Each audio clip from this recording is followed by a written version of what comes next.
Let's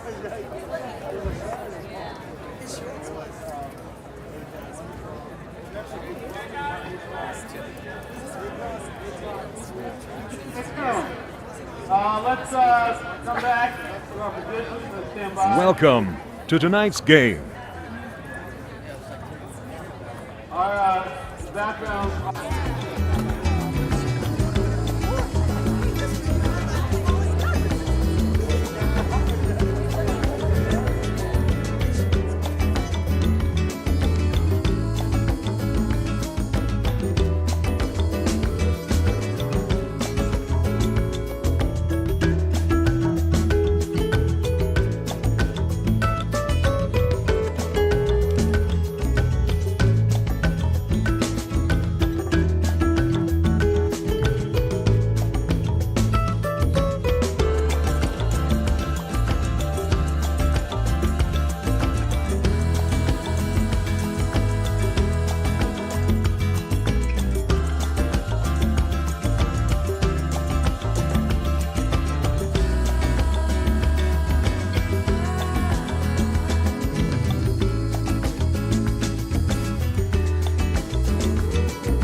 Boys and girls, how the devil are we?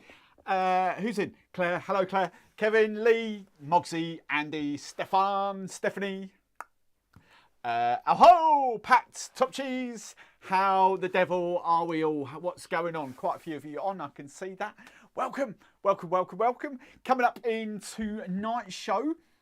Is the microphone working? Yeah, the mic's working. Coming up in tonight's show, we've got a cocktail that Claire has chosen called, I was going to sort of, what's it called? I've forgotten what it's called now. Plank Walk, isn't it? What's it called? I've forgotten. Claire, what's it called? Where's it gone? Plank Walk. So we've got that cocktail coming up. We're going to be diving into some of Appleton's rums there. We're going to have a little taste of that. I might re-lose my not Hamden, what's it called? Smith & Cross Virginity. Haven't cracked that yet. I've taken a little cellophane off. I haven't cracked the bottle yet. And we've got a couple of members' cocktails coming up at the end. From, who's it this week? Kevin, not Kevin. What am I talking about? We've got Trevor and we've got, who's the other one? Stefan. Is it Stefan tonight? No, it's Claire. It's Claire. It's Claire and Trevor. Claire's got two things going on tonight. Of course, she's done well, hasn't she? Who else has just joined us? Carl's just joined us. Trevor's here. Kate's here. Hello, Kate. And Trevor. Open that Smith & Cross. Should we start off with the Smith & Cross? I don't know if to do it or not. No, we'll do Appleton first. Kevin, why am I calling you Kevin? Trevor, don't start, Trevor, don't start. So, I've got nothing much to tell you, except, Claire, look what happened. Claire, does this bring back memories? Look what happened. Dun, dun, dun, dun, dun. So I was doing my overproof video on Friday, and look, it just snapped off. I think they've got a dodgy batch of corks, haven't they? They got a dodgy. It wasn't too bad though. I managed to salvage that bit, and it just came off in half. But yeah, look at that. So I've joined Claire's club of like a dodgy cork in the Pussers 151. That was a good video I filmed this week. So I've done an overproof comparison. Not a blind taste, because that's pretty stupid. There's no point doing a blind tasting on the overproofs, because if you can't tell the difference between them, there's something going wrong. And then we did some Barbados rums as well. So yeah, that was a good filming session this week. Trevor's got 2 more weeks before he gets home. Leaving on a jet plane. Hello, Lisa. How are you, Mrs. Trevor? I bet she's watching me while you're not there, Trevor. Is she? I bet she is. He thinks S. Smith and Cross is gin. Must be honoured. It is gin, look. It's Navy strength gin, isn't it? It's from London anyway. So it's London Dry, look. Yeah, we'll have. I've taken the wrapping off. We'll have a little crack at that later. So next few weeks we're going to be kind of diving into Jamaican rums. I've got those 3 to open. I'm really looking forward to opening these. I haven't given you a close up of these. I'll give you a little close up of these. These will be coming up in a couple of weeks. So can we hang on? Let's come around here for all you Canadians in the house. That's what we've got to look for. It's kind of like it's Master and Malt brand basically. Look at that. Look, 53.8%. Look, 9-year-old batch 3.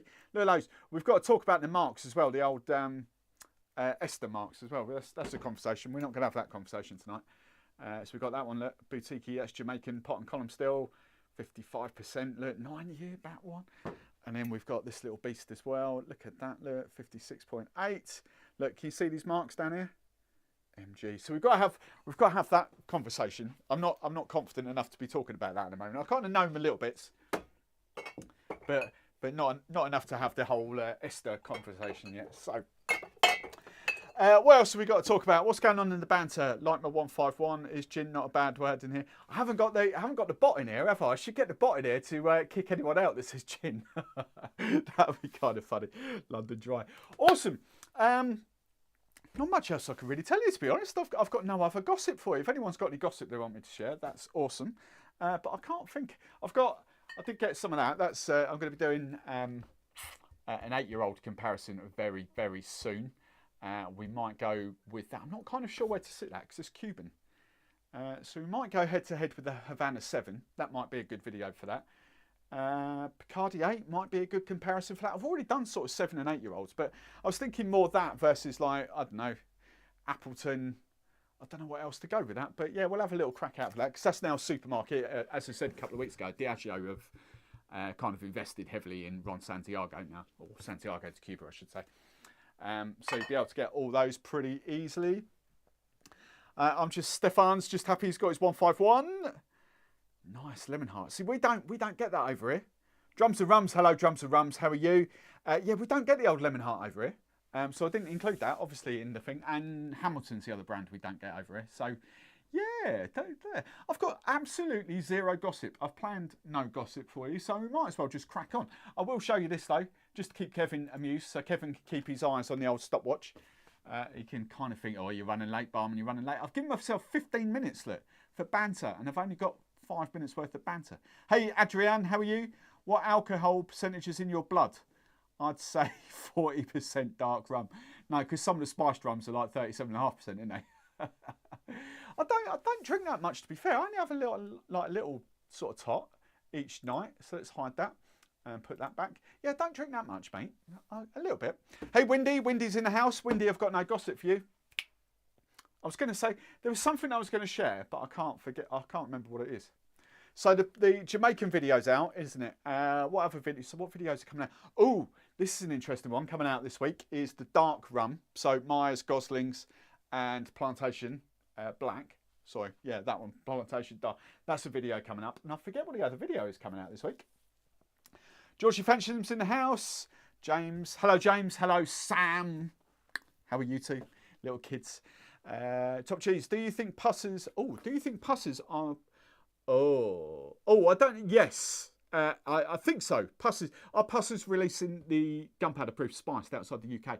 I do believe so. But I also think there's another release coming before that.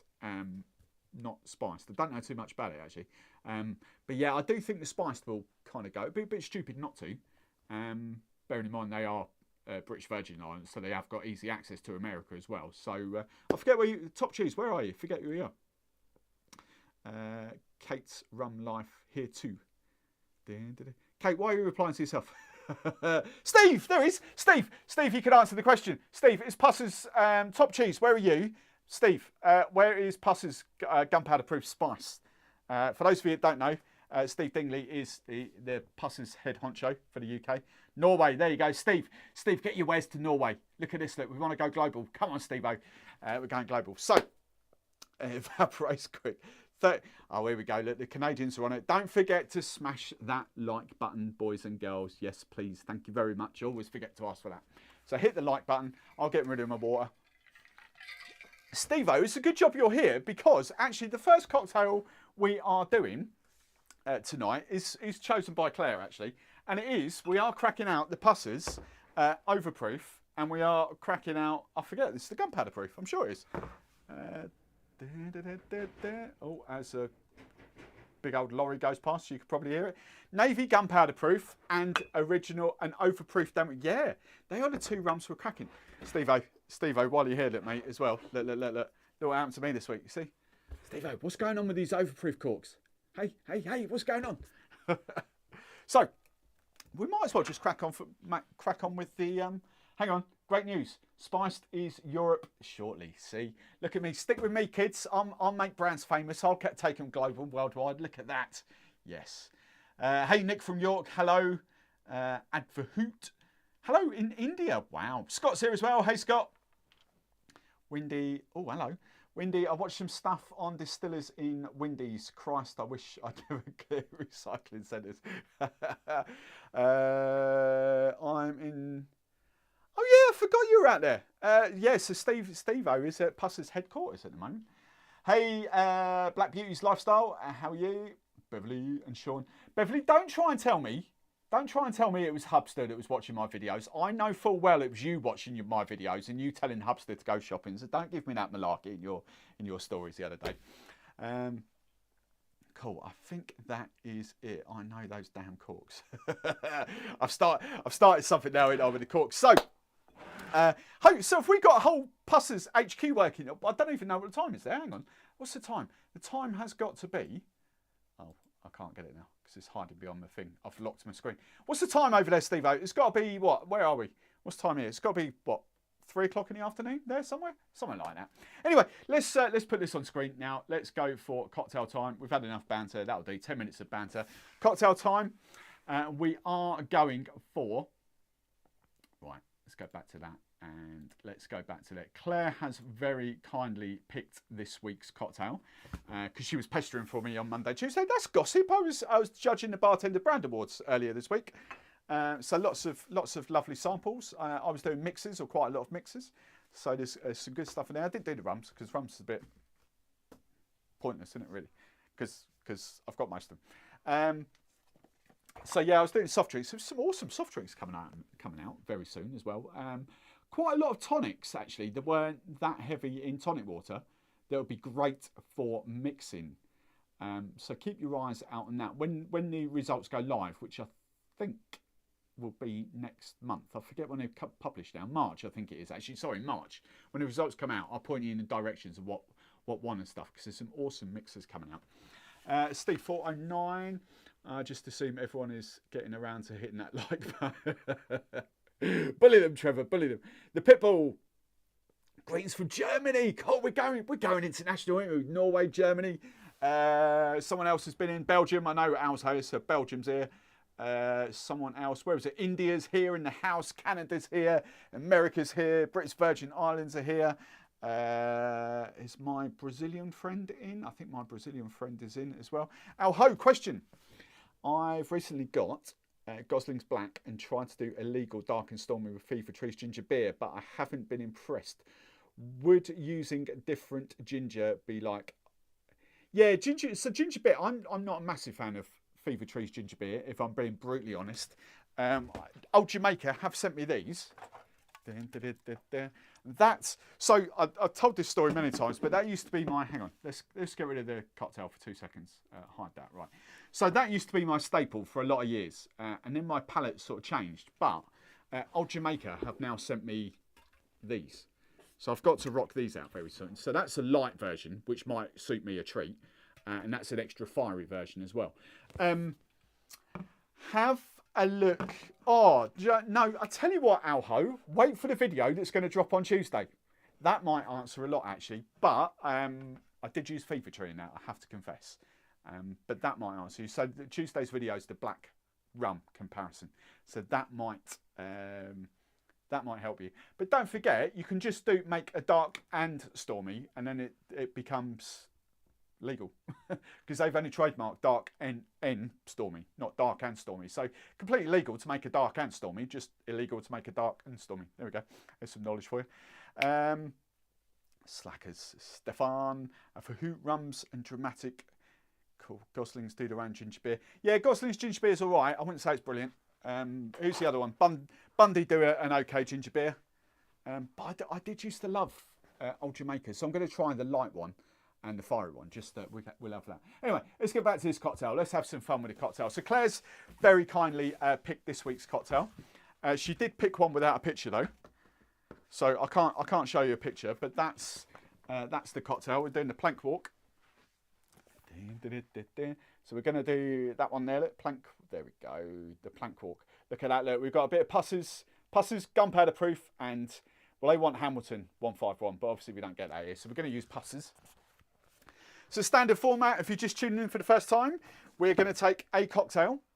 We're going to make it as the recipe kind of wanted us to, or the creator wanted us to, and then we go through and flip them up. So I've got some flips coming later. We're going to be sticking with, I've got a gunpowder proof flip. I've got a Jamaican flip coming up with this. We've got a spiced but flavoured spiced rum flip in this. So yeah, we'll do that. But we're going to do the first cocktail in a minute. So ingredients for this, I've done what I did last week because that kind of worked. I've batched the whole thing up in one go here without the rum. So I'm going to do that. But to show you the rest of the ingredients, so just above the old comments, we've got, which way around? That way, because I'm opposite. Pusses gunpowder proof, normal rum. We've got Pusses 151 overproof. So that's the two equivalents for this. We want some orange curacao, which we've now swapped over to Gifar, as their Instagram post said the other day. That's how you pronounce it, isn't it? Gifar, no D, Gifar. I can say that. I can't say orgeat though, can I? So we've got orange curacao. We've got some papaya. I haven't tried this yet. They've got cinnamon syrup, and we've got some lime juice. Is that it? 1, 2, 3, 4, 5, 6. 1, 2, 3, 4, 5, 6. Yes. Now, when I do some of these, papaya and passion fruit especially, I do kind of add a little bit of sugar. But as there's equal amounts of cinnamon syrup in here, and I'm using William Fox, I don't think you'll need to. But there's just a slight chance, if you're using the ODK papaya, you might just need a touch of plain sugar, just a touch. I would say like 5 ml to every 15 ml of that you use. Just to kind of balance out the passion fruit, definitely you kind of do want that little bit of sugar adjustment. But I'll try it with just the cinnamon. So just to run you through the ingredients, for those of you not in my Discord community that haven't seen the recipe, we're going for 60 ml of, oh, I need to do that actually. We need to do that. What are we going to serve it up? What's it going? Get served in a tiki mug. Let's serve that one. So I could do the rums. As long as I won't open this. It's a new bowl, Steve-O. It's a new bowl. Where are we going? Right, hang on. Any more comments? So keep an eye out on Thursday. Tuesday, Alho. Tuesday. Hey, Luke, how are you? Oh, the cork. What's going on with these corks? Oh, that's all right. That's all right, isn't it? There we go. Pop. Right. So 60 ml double bubble of, is that right? Yeah, 60 ml double bubble of navy strength, navy proof. And a bit for the bar top. Oh, you didn't see that, did you? I could have got away with that. Look at that. Banners in a way. So, we've got 60 ml of that. And then what's the overproof? The overproof is 15 ml. 1.5. Half an ounce of overproof. This already smells funky as anything. So 60 ml of your gunpowder proof, 15 ml of your overproof. And then it's very, very easy. 15 ml of orange curacao, which that can go back up there. 15 ml of ODK papaya. If you've got fresh papaya, if you're lucky to live in a country where you can get ripe fresh papaya, then go for it. Obviously we don't, we get rock hard papaya in the UK, so that's where this stuff's awesome. I've never seen a papaya syrup. either. So it's this brand or not at all, as far as I'm concerned. Monin don't do it. William Fox don't do it. Giffard don't do it. So yeah, I think that's your go-to papaya. Drink stuff. Hook yourselves up from drink stuff for that. We've then got some cinnamon syrup, which is 15 ml of that. And then we've got 22 ml, 22.5 ml, 3/4 of an ounce of lime juice. All right, so I've got my rum in there. I'm just going to flash blend this with my sexy blender, because I've got one now. Right, let's move this in here. Right, we've got that. We can get rid of the old thing now. That's what we need to hide. Right, where are we? Cork gate. Yeah, we need to get in the old cork gate, don't we? Right, let's just. Right, there we go. Bit of crushed ice. I think quite a few of you have got this flipping blender now, haven't you? I don't know. You'll stalk me, don't you? You'll copy. Right, what else? Evening. Hello, Darren. Darren, I just saw your post about last night in Ireland, in your bar. 92. So for those of you out the loop, Darren Irish Darren has been forced to close, essentially. Darren used to go into a bar, I think it was a bar or a pub, wherever, his local pub, and make cocktails at the weekend for them. And kind of do his little side business sort of thing doing that. And he was back when he banged last night. He nearly made 100 cocktails. So that's awesome work. Young Darren. Awesome sunshine. Awesome. Right, let's flash blend this baby. 1, 2, 3, 4, 5. That'll do. Boom. Lovely, jubbly. Right, and then let's just... There we go. Make sure that's all mixed in with there. Right, I'm just going to try this, because I want to make sure the papaya is good. Doesn't need any more sweetener. No. That is bang on the money. Bang on the money. Right. Let's pour a bit of that. It'll be easier to pour in there. Right, so I'm going to measure this out. So the first one we're going to do is a bit more crushed ice in here. There we go. Right. Boom. I'm assuming I can see photos coming up behind, so I think that might, I can't see, I think that might be Claire that's made this already. Right, so, the process of science. There we go. 1, no, there's a bit of ice. 2, and that should be bang on. Process of science. That should leave me plenty for the other cocktail. Right, top that up with that. So this is, oh, hang on. I need to get me a little swizzle stick out for the rum, don't I? Woohoo! That was strong with all the rum. Right. Everyone, right. The Canadians are like the Italian mafia, all right? So what you basically, you cannot upset the Canadians. So if Stefan and Trevor are saying like, hit the like button, you got to, because they're going to come and stalk you. You don't want to mess with the Canadians, I tell you. Right, there we go, look. Woo! My very sexy swizzle stick, courtesy of Claire. That can sit in there. Right then, I want the straw back. So this is as the cocktail should be. What's the name? Did I show you this book? I know I showed you the cocktail, the actual thing. That's what book we're going for. I forgot her name now. Shannon Mustafa. It's a really cool book. It's like Tiki with a difference. Oh, Christine's in the house as well. Let's got to be another Canadian. Look. I don't know what it is. There we go. Look. Tiki, Modern Tropical Cocktails, Shannon Mustafa. There we go. That's better. So we want that one. Right. So hook yourselves up with that book. Right, what does this bad boy taste like? It's going to taste Demerara rum. I know that much. Woohoo! Jesus, that's potent. Who's put the photos in? Is that Claire? My first plank walk. Cool. I'll show those in a minute. That is brutally strong, I have to say.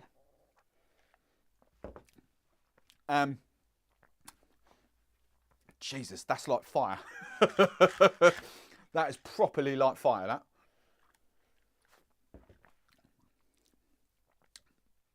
Wow.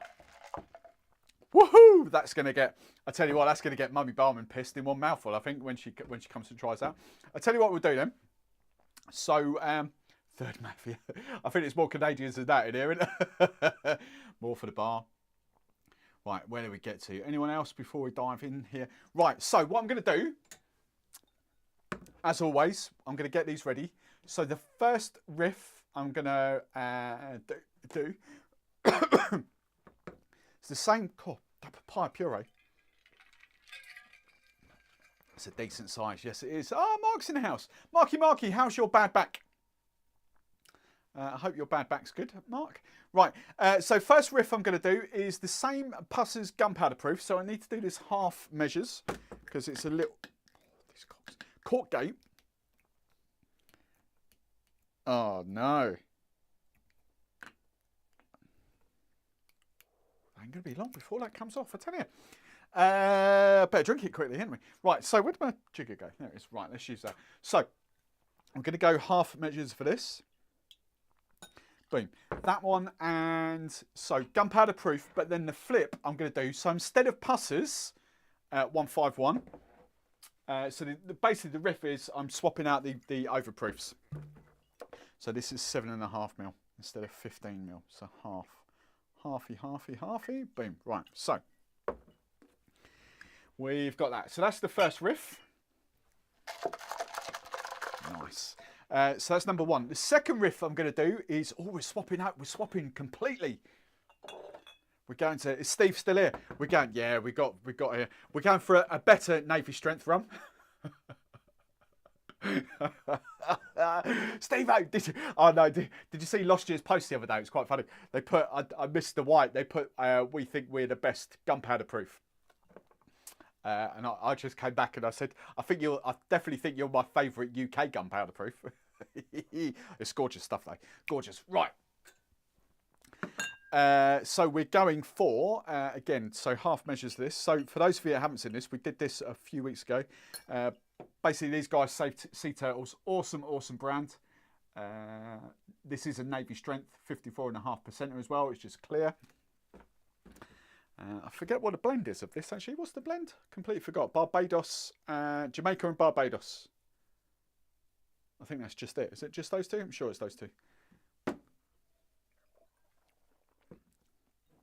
that's so good, that is. That's really good. Right, and then the overproof, I'm going for this. I don't know. Right, here's the vote. Marky, just this afternoon it improved. Sunday night, isn't it? Right, here's the go. All my rum geeks, I'm swapping out the overproof. Which one do I go for? Rain Nephew or Rum Bar? Which one do I pick? That's the little one for this. So we can have a rum geek off. The geeks are in the community. Which one are we picking for that? Right. The next riff, going completely Jamaican. So Hamden 8-year-old. This is going to be proper funk. Rum Bar, it's 1-1. 2-1. Next two votes wins. The next two votes wins it. So we've got it's 2-1 for Rain Nephew at the moment. Worthy Park, Kate, Rum Bar, so that's 2-2. Rain Nephew, ow ho, what are you thinking? Ow ho. I'll tell you what we'll do. Right, I'll tell you what we'll do. We'll do Rain Nephew. I had this plan all along. We should do Rain Nephew for the... I hate this bottle. There we go. For the Lost Years. All right, so that's Rain Nephew. And then we should do Rum Bar for Jamaican. So totally Jamaican. That's one. That's worked out quite well, actually. So this stuff is... Oh, Windy, don't you go buying this. That'll put you off Rum for life. Woohoo! Right, so that's riff number 3. And then riff number 4.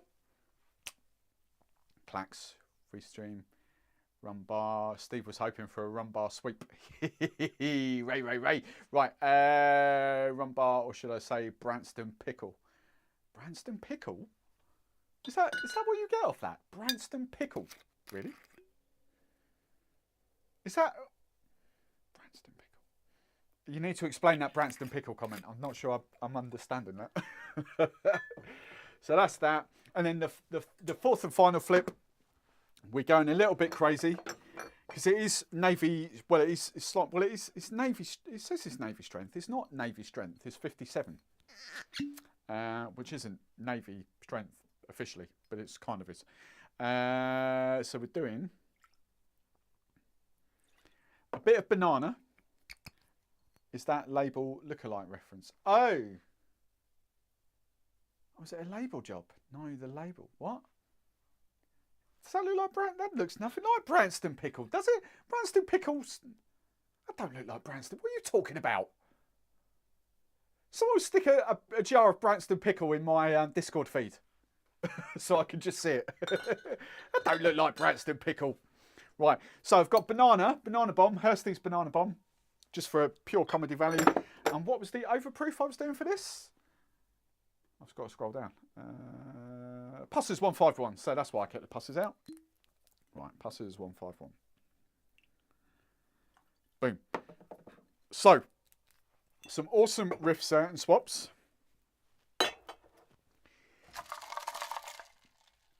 Did I make enough? That's the question. Yeah, of course I did. Of course I did. I know what I'm doing. Not my first rodeo, is it? Right. And then it should be, if I've done this right, it should be that.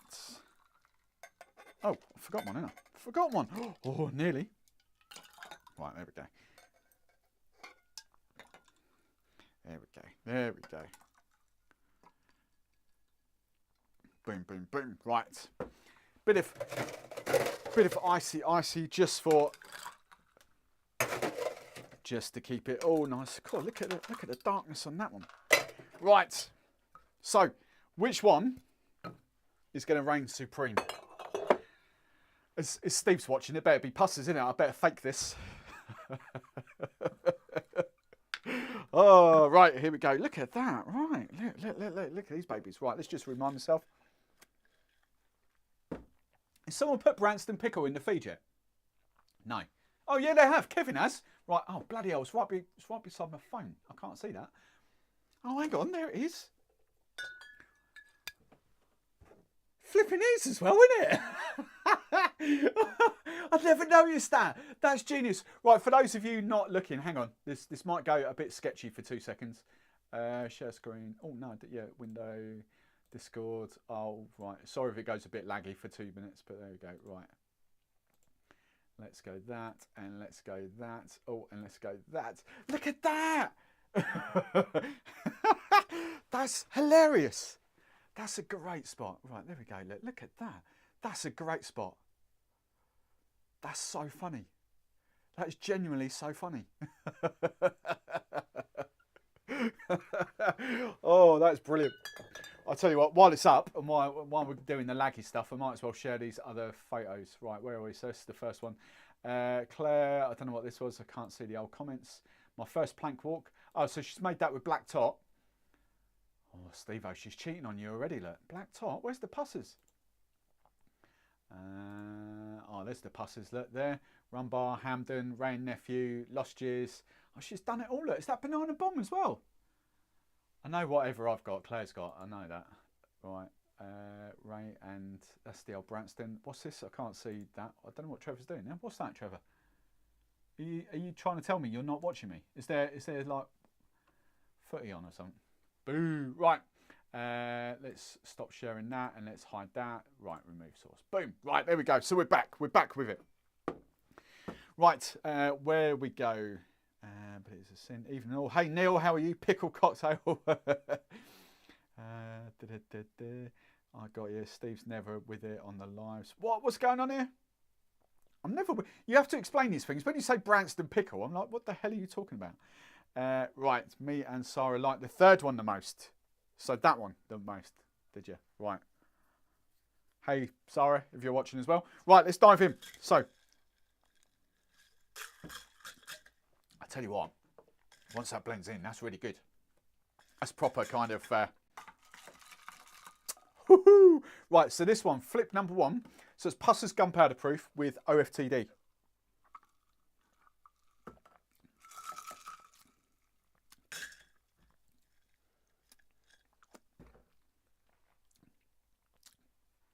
That's tamer.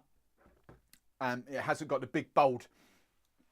If those of you that have never had that, that is just, I love OFTD to bits. I really do. But that's just kind of deeper, darker, richer sort of caramel notes, molasses notes on it. And that really comes through in that. You kind of lose it in that. You still get this, it's a, I don't mean smoother, as in less burn on it. That's probably what I mean, actually. Not so much burn. That's probably where I'm going with that. I'm not sure.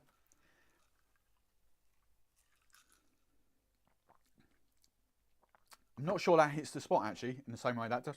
Right, this one. So this second one, Lost Years and Ray and Nephew. So we're going for a bit of Jamaican, but in Barbados with Lost Years, but of white. So you kind of don't get those whole Demerara notes with this.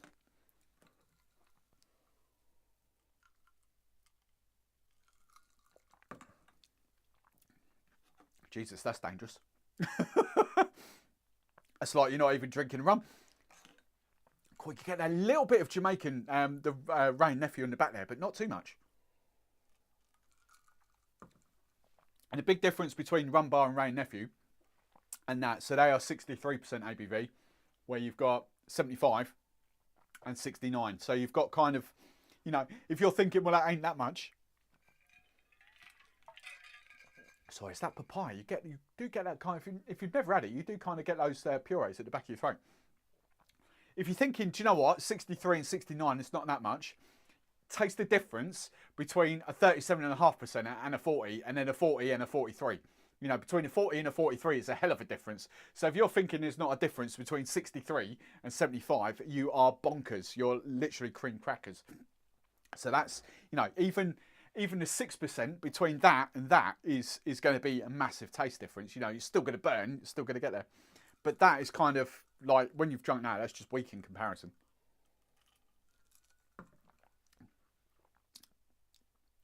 I've got little tiny subtle hints of Jamaican there, but I want, if I'm having that Jamaican, I want more. So I've got a funny feeling this is why this is Claire's favourite one. Oh yeah, the Jamaican notes off that straight away. So basically Hamden is proper funky as well, and then you've got the funk off Rum Bar off the back of it. Oh yeah. Wow, those two are like chalk and cheese. They're not even the same cocktail.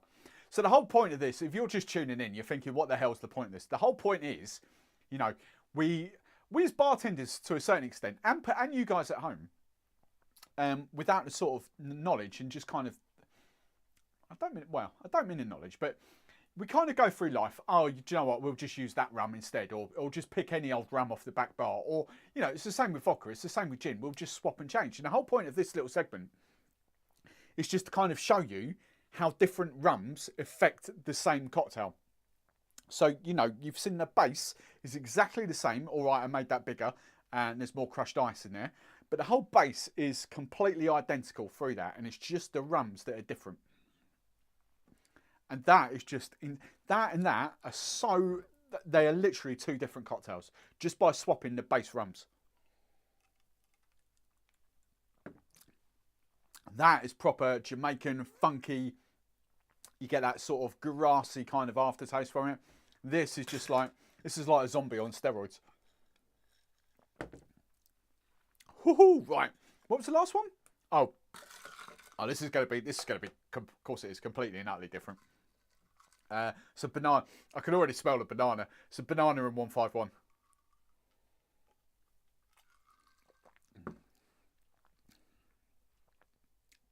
I actually don't like that. It's I thought banana would be a good shout with that. I don't think it is.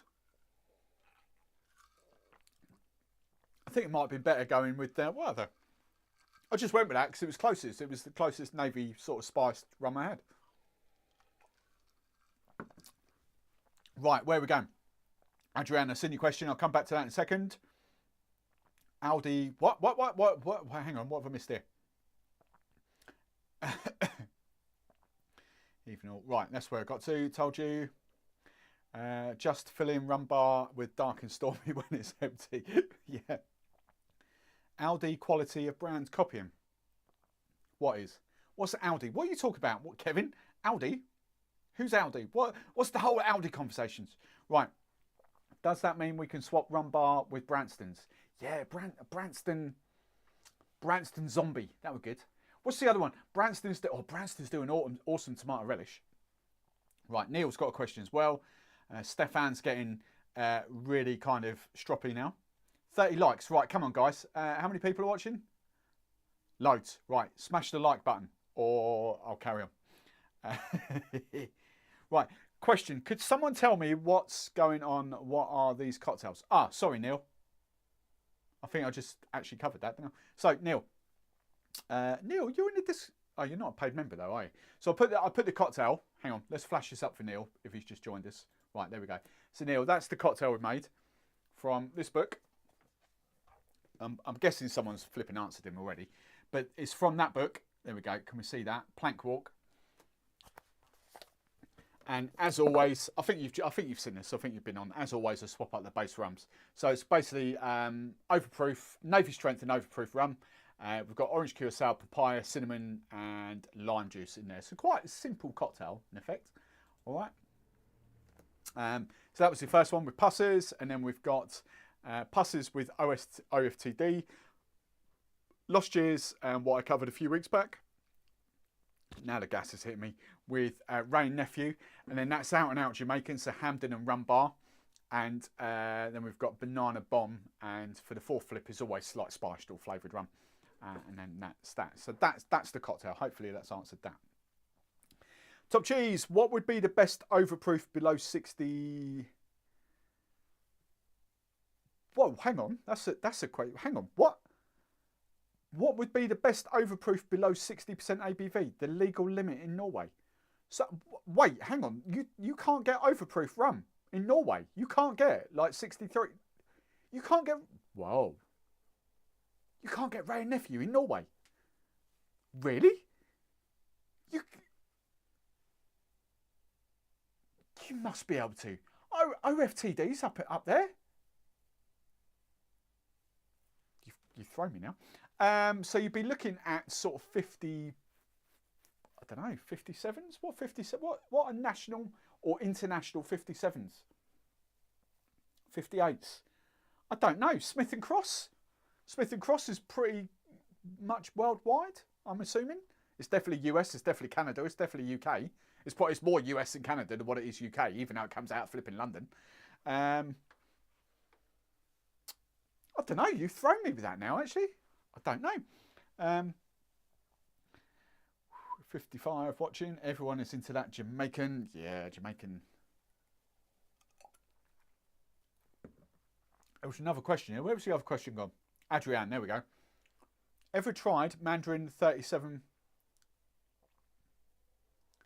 Mandarin Giffard instead of orange curacao. I don't. Mandarin Giffard? No. What's the Mandarin Giffard? I've not seen that. Is it that? Is it who is it? It's Adrienne, isn't it? Is it that? I know that's blue. Well, obviously, is it that kind of label though? Is that what you're talking about? The Giffard from that range? If not, no, I haven't. I haven't. That's not even been in my. I'd never really look at that. The lower end, to be fair, of Giffard.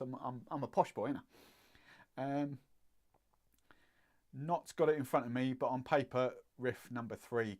Kate's proper hardcore. Slurpy Dave. Hello, Slurpy Dave. Hello, hobbyist bartender. Hello, mate. How are you? Right, we can't even get a lot of stuff because that's the law. Some brands even release their brands that are reduced 60% here. Like Stroh is supposed to be 80. Wow. Yeah, to be fair, we get that in the UK as well. We get like 37.5% Captain Morgans and that sort of stuff. We get 40% Dawleys instead of 40% Dawleys, 47% Dawleys. We get 37.5% Flor Cana instead of, or was it 37 or 38? Whatever the hell it is. 37.5% Flor Cana instead of 40%. Don't ask me why. Basically in the UK, they reckon we're not as hardcore as like Canada. That's what it is. You've got to give the Canadians some love in it. Ray and Nephew, overproof in Jamaica. It's like poor people's rum and teenagers. Right, hang on.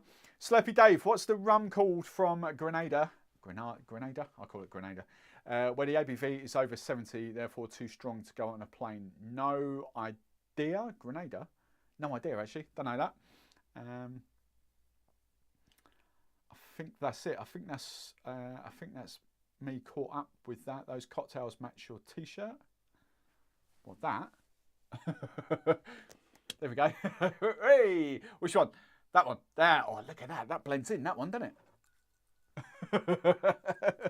I've got a different. I've got a darker. Yeah, I'm not sure. Kind of on the live. Yeah. There we go. Yeah. So I've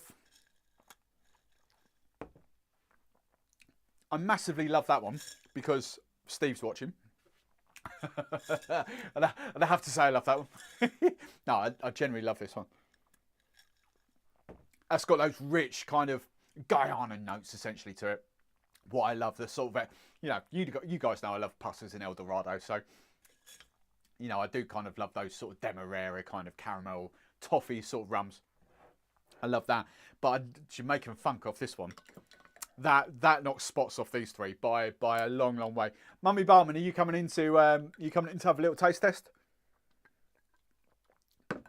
Where are my new shirts? Funny story behind that. Back with me gibberish. So, obvious. Right. So wearing a new shirt. So I did order. You saw I ordered that shirt. They've all got those funny collars where they're kind of like, sort of like out here, and I love Hawaiian shirts, but the reason why I've not got a massive collection of them is because I hate the flipping collars on them. I just hate them. I much prefer like proper shirt collars, if you like. And all those shirts that I was looking at, and they're either about 2 inches too big or an inch too small. So I don't know. I've gone back to the drawing board on that. The one the girls got me for Drink Stuff channel is from Mountain Warehouse, scarily, and that fits perfectly. I absolutely love that, except it looks a bit stupid when I forget to do that button up, which I did on the George was up. That's a bit of gossip for you. I filmed with George William Fox on Wednesday, so that'll be on the Drink Stuff channel Wednesday. That's good. That's a good hour of your life you need to tune into. We have some good banter that coming out on Wednesday. But yeah, I love the Mountain Warehouse. But I love this shirt, to be fair. So I was just toying around. I do think the other yellow undershirt will be a bit bare. Kate, look at Kate's knowledge there. Rivers Royale, 69%. Not sure what that is. 70. Don't know. We love Jamaica. No. So Kevin, it's not about sewing the extra button. It's just the way they're cut. If you've never seen a proper Hawaiian shirt, it's just the way they're cut, and they never suit me. I've never loved them because they're just too low. I don't know whether it's my shoulders or what it is. I don't know. I'm not a style guru, but they never suit me. Those kind of weird cut shirts. If you go and watch Dave Marsland from Rum and a Couch, look at his style of shirts, and he always rocks them out with the shirt underneath, to be fair. But yeah, it's just those colours. So I don't know. I'll revisit. I was looking, but it's just the way they're kind of folded and cut there. I don't know. They just don't suit me. I've got chest hair. Don't you worry. Although it's white, so it won't show up on the camera, but it is there. Look. Right. You lot and your banter. 70s style lapels. That's the one. 70s style lapels. Right. They have floppy collars. Mummy Barman's blatantly not watching. Mummy Barman's blatantly watching like Dancing on Ice or whatever's going on TV. But Mummy Barman, if you want to taste, you can come and taste. We'll leave those in order there. And I'm already 15 minutes late, so Kevin will get a bit of stroppy. We need to go into a bit of Appleton, don't we? Need a bit of Appleton rum tasting. That's what we need to get onto. Let's get onto the proper stuff. We've had a bit of fun with cocktails. We need to get on the proper stuff. So I'll tell you what I'm going to do. Just for 5 seconds. Oh, here she comes. Here she comes. She's coming. I can see my peripherals. She's coming here. Suppose are better. Right. This is the drum roll. This is the bit you've all been waiting for. Give him the royal hand. Oh. There we go. Look, it's the royal hand. Okay. Right. So start with that one. Yeah, Hawaiian shirts are flat. You need a shirt after him. Flipping heck. Oh, her eyes have lit up. That's the pussers. Oh God, that's strong. Woohoo! Next. It's rather tasty. It's rather tasty though, Steve. You've done well. And I prefer Appleton to Ray and Nephew. You realise Ray and Nephew is Appleton. We're coming on to that. Why is that one back there and that one there? Because I prefer that one at the minute. Oh, really? Steve-O. No. Which one? That one last. That one last? Yeah. So the banana one last, which is fair enough. I think I picked the wrong flavour for that. Yeah, I like these two. So, order? To be fair, they're very, very similar. So, Steve, I think you haven't seen your comments, so I'm assuming you've gone. Basically, you've lost. Well, no, because it was Pussers in both, to be fair. But she's picked OFTD instead of Pussers 151 there. But this one came in second place. And she's standing there. I can see her like eyeing this up. She's thinking, how do I take them both? I can see her little brain ticking over. It's like... She's gone. She won't be back in here after that. I tell you, that's her done for the evening. Jesus Christ, what's the time? 10 to 9, and she's got 2 lots of overproof rum. That's her done for the evening. So I'm left with these 3. That's it. To be fair, I've got... Oh, I don't know which one it is. Is that the Jamaican one? That one. No, that one. Oh, no, that one. That's the Jamaican. She's left with that one. But yeah, so the two one with Pussers, that's gone. She'll be done. She'll be passed out on the couch now after that. So right, what I'm going to do, I'm going to crack on with the Jamaican rum review. I'm just going to quickly rinse this because there we go. Because as always, Trevor Rose wants me to flipping well blend a cocktail later. So let's hide that now and go back to that. So as if by magic, that's all washed out now, so I can do that. So let's crack on with a bit of Appleton Rum. So the whole point of me doing this, I've kind of really gone on Jamaican kind of. How can I preface this? So 2 or 3 years ago, Jamaican was probably one of my least favourite categories. I really wasn't too overwhelmed by it. It just wasn't a category that excited me. I much preferred like Demerara rums, Eldorado, much preferred them. Even Barbados to a certain extent, I kind of wasn't there. It was like, Trini rums, Trinidad, I used to love Trinidad rums. Flor de Caña, Nicaragua, I loved them. It was Jamaica and Barbados were probably my 2 least favourite categories, if I'm being brutally honest. But something in me's changed over way before COVID. Way. I'm talking. I say 2 or 3 years ago. I'm probably talking 5 or 6 years ago now, to be fair. But something's changed in me definitely over the last 6 to 8 months. But it started probably about 2 years ago for me. Something's like inherently changed. My palate is kind of really changed, and that will become very, very clear when you watch. I think it might be not this Tuesday, the following Tuesday's video. I did a Barbados rum video, the 5-year-olds, and I was able to pick the 4 rums instantly, which I wouldn't have been able to do 8 months ago. So I'll give you 2 of the rums. I won't spoil the video, but 2 of the rums was. Oh, I've put that back in the wrong place. Look, that's why. That's what's going on. Look. There we go. I did Dawley's 5 versus Plantation 5, and then 2 other rums that would kind of be loosely connected to that, and I picked all 4 of them, and that's how much my palate has changed. So over the last sort of 6 to 8 months, I've steadily, like the Appleton rum, it's Appleton rums that have got me into Jamaican rum, 100%. But now I'm kind of there craving the high esters, the kind of Jamaican funk, and it was Gergo. Some of you in the UK will know him. I know Kate definitely knows him, but he's the brand. Well, he works for a company called Spirit Cartel, but he's been a bartender at Trailer Happiness for donkey's years. I've known him for a lot of years, bartender. But he was at Rumfest, so it wasn't just me. He wasn't paying special attention for me. But the trade day at Rumfest, he literally thrust Worthy Park in front of me, so that one right there, and the Rum Bar range, and I'd never heard of, obviously I've heard of Worthy, but I'd never heard of Rum Bar really until I'd kind of seen them, but I just thought they were cheap, lower end rums. And there's 4 in the range. There's the overproof, the white, the gold, and the cream. And I just fell in love. It was just that Jamaican grassy funk that I was just like, wow, that is awesome. And ever since then, I've kind of been craving Jamaican rums. So I thought I'd start this little kind of tasting just at the entry level. I did that buying your first Jamaican rum video. I thought that was a good kind of entry point for this. Mummy Palmer comes back. Very good. I love blending. Cheers for coming, Steve-O. Have a great time. Thanks for the invite, by the way, to Puss's HQ. Cheers, mate. So yeah, I started off buying your first Jamaican rum. I kind of, in my head, I've always had Jamaica as well. That was there, and I just thought it'd be a great video to do a comparison between those two, Jamaica and Appleton Signature.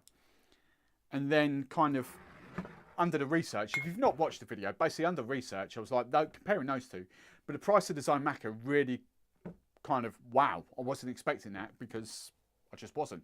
So actually, I included the Appleton 8-year-old in that video as well, because that is actually coming in a good 5, 8, maybe depends where you buy it from, maybe even a tenner a bottle cheaper than the Jamaica. So I included that, but that wasn't my intention. My intention was really kind of entry-level Jamaican rums. So those two were going head to head because you get the funk off the nose off the Jamaica, but you don't get the funk in the taste, which is probably a great starting point for a lot of you guys if you haven't really got into Jamaican rums yet.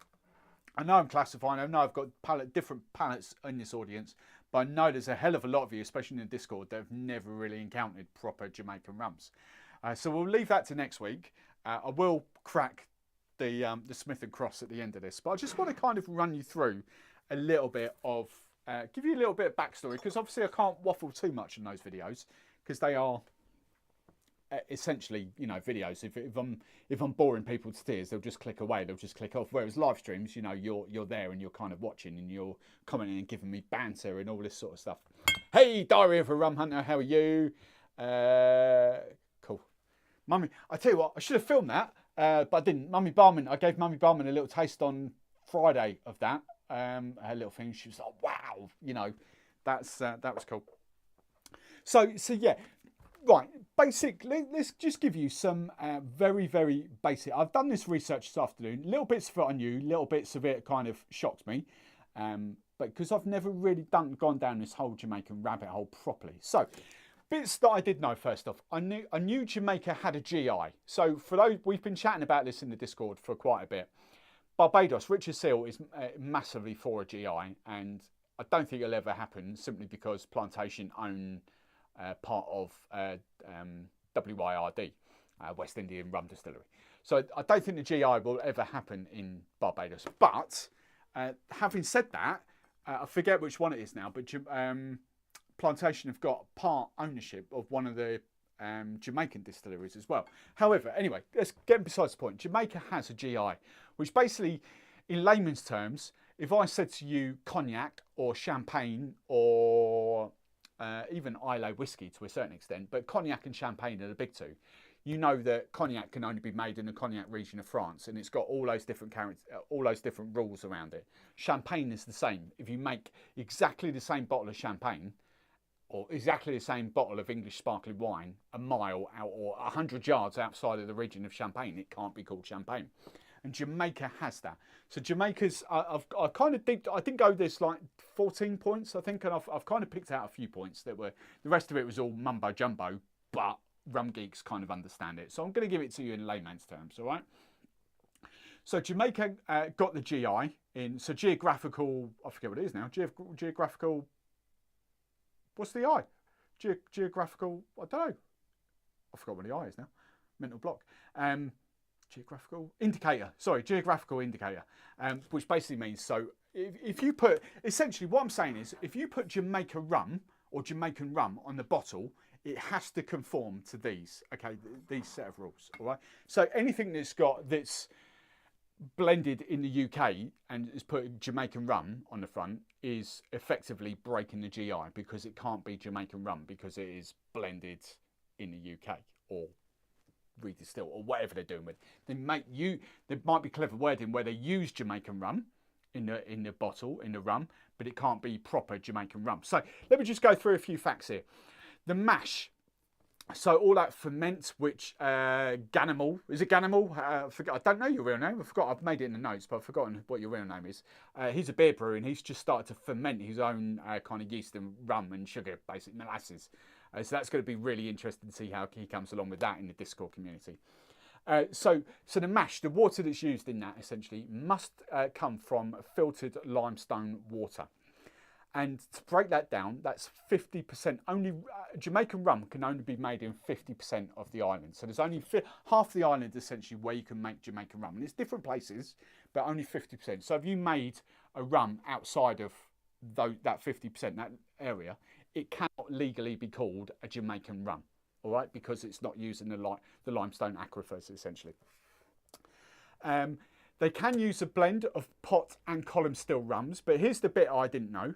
The pot still must be copper, and if they're using column stills, the second part, the rectifier. So column stills are basically broken down into two parts. They've got the analyzer bit first, and then it goes all around there, and it goes into the rectifier where the alcohol's made, or distilled, or evaporated, whatever you want to kind of condense. That's the word.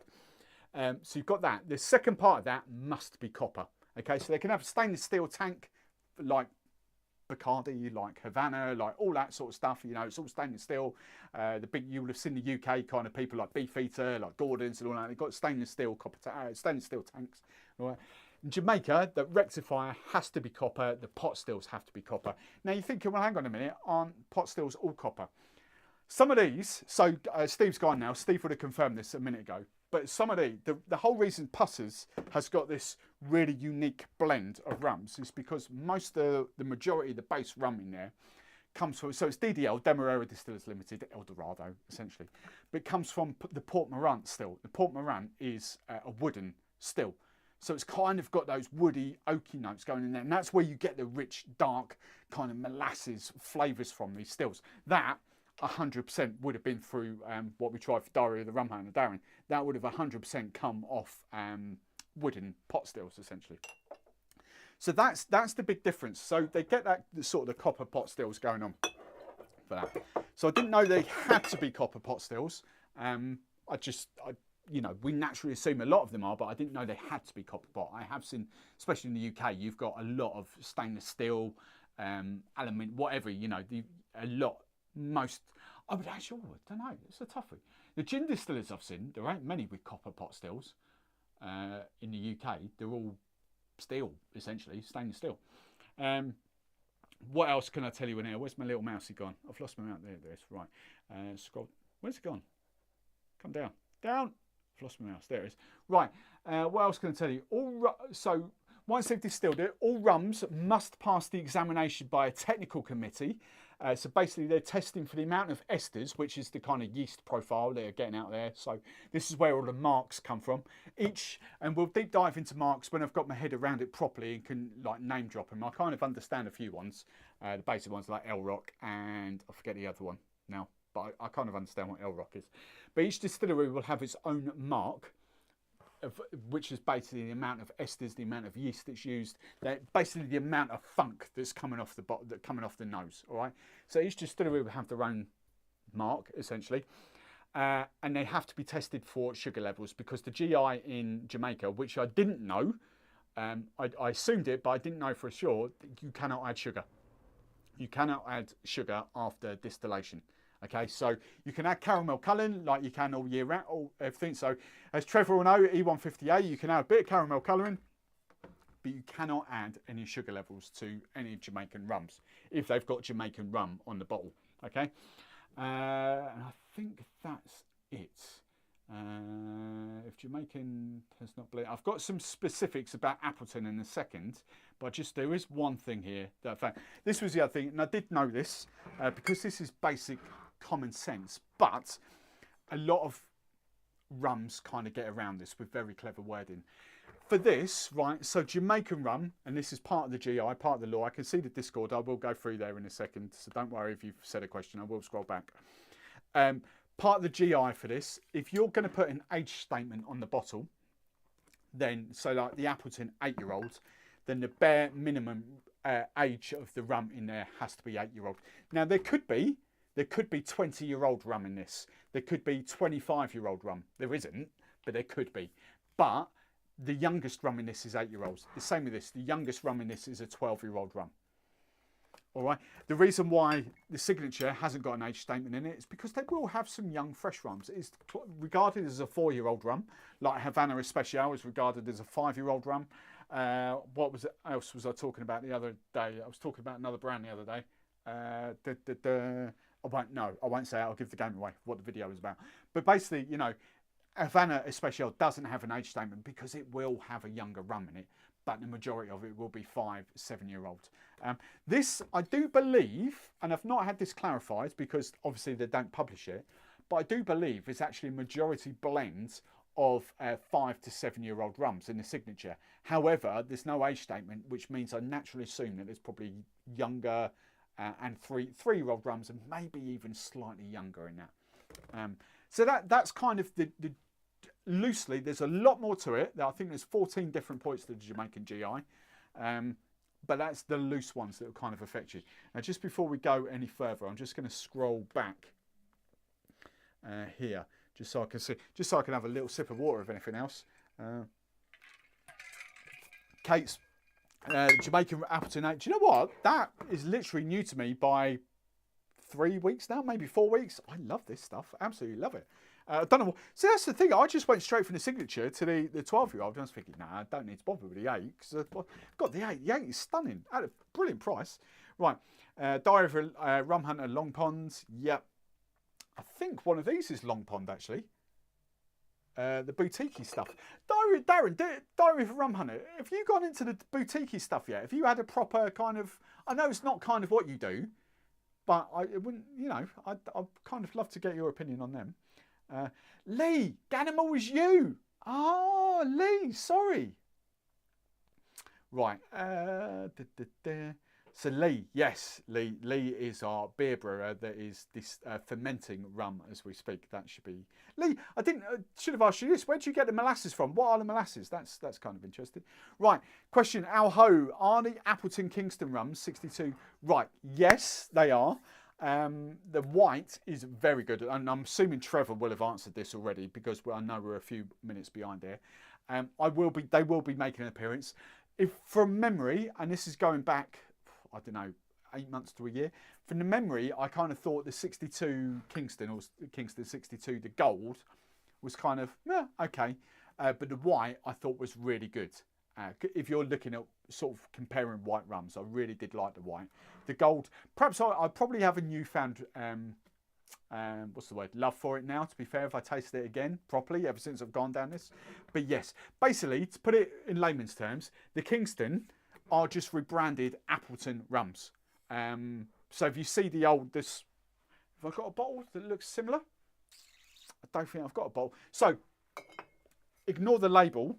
But if you saw Appleton rum in a bottle like that, a tall sort of slim bottle that says Appleton Estate on it, that is exactly what the Kingston, they're just rebranded, okay? I think they might have reformulated because these have definitely been reformulated, but that's what the brand Kingston 62 is. They've just made it more modern. So the Appleton Estate rum in a tallish bottle like that is exactly what the Kingston 62 is now, all right? Kind of... No, it doesn't even look like that. I haven't got a bottle that the Appleton used to look like. I have got, I'll tell you what I have got though. I have got, and it's not sitting on the back bar, I have got, look at this. I've got a little tiny dreg of that Appleton Signature. Little tiny dregs of that. I forgot I had that. I just found that the other day. So that's, I mean, God knows how old this is now, to be fair. I think this is quite a few years old.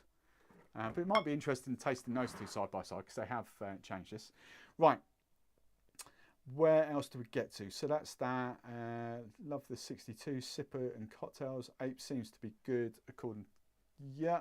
Trevor, both for me, Mark. So Trevor, they're chatting amongst themselves. Blah, blah, blah. I've doubled with some absolute corkers. Diary of a Rum Hunter. Was that responding to the boutique? I'm sure it is.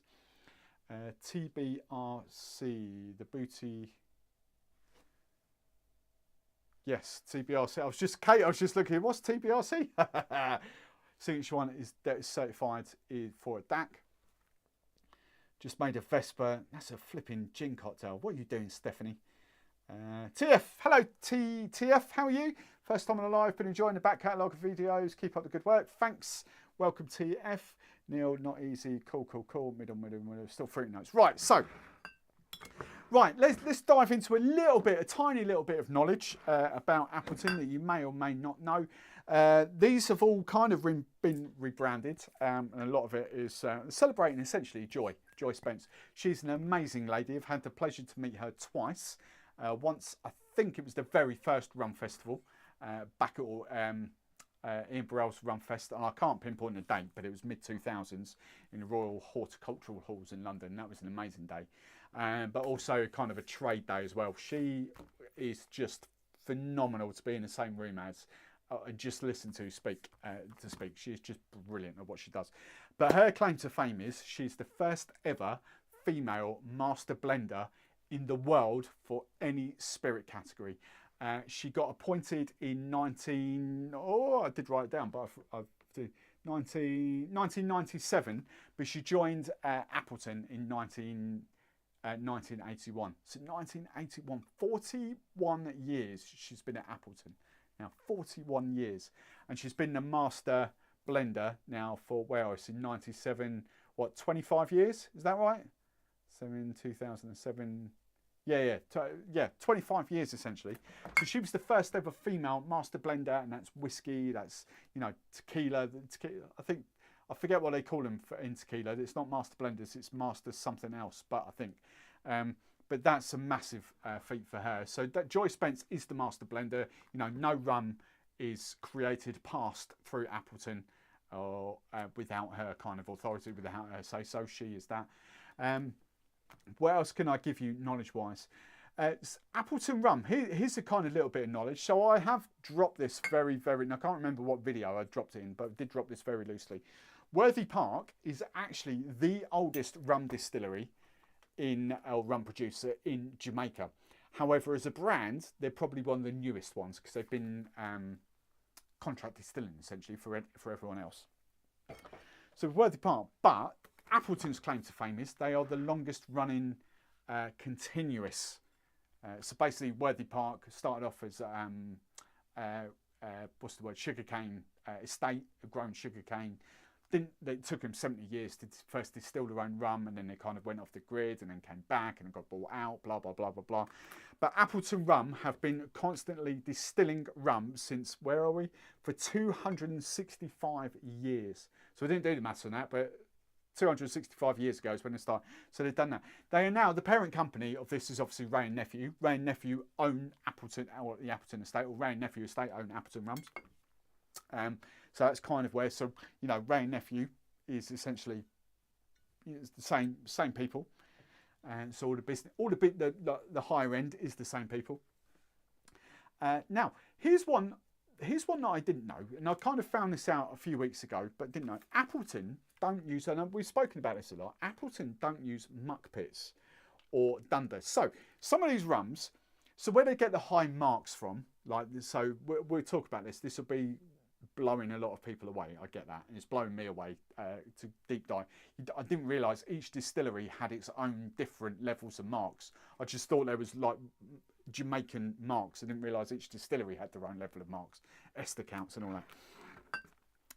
But the Jamaican funk really comes off these marks. Is classified by this mark.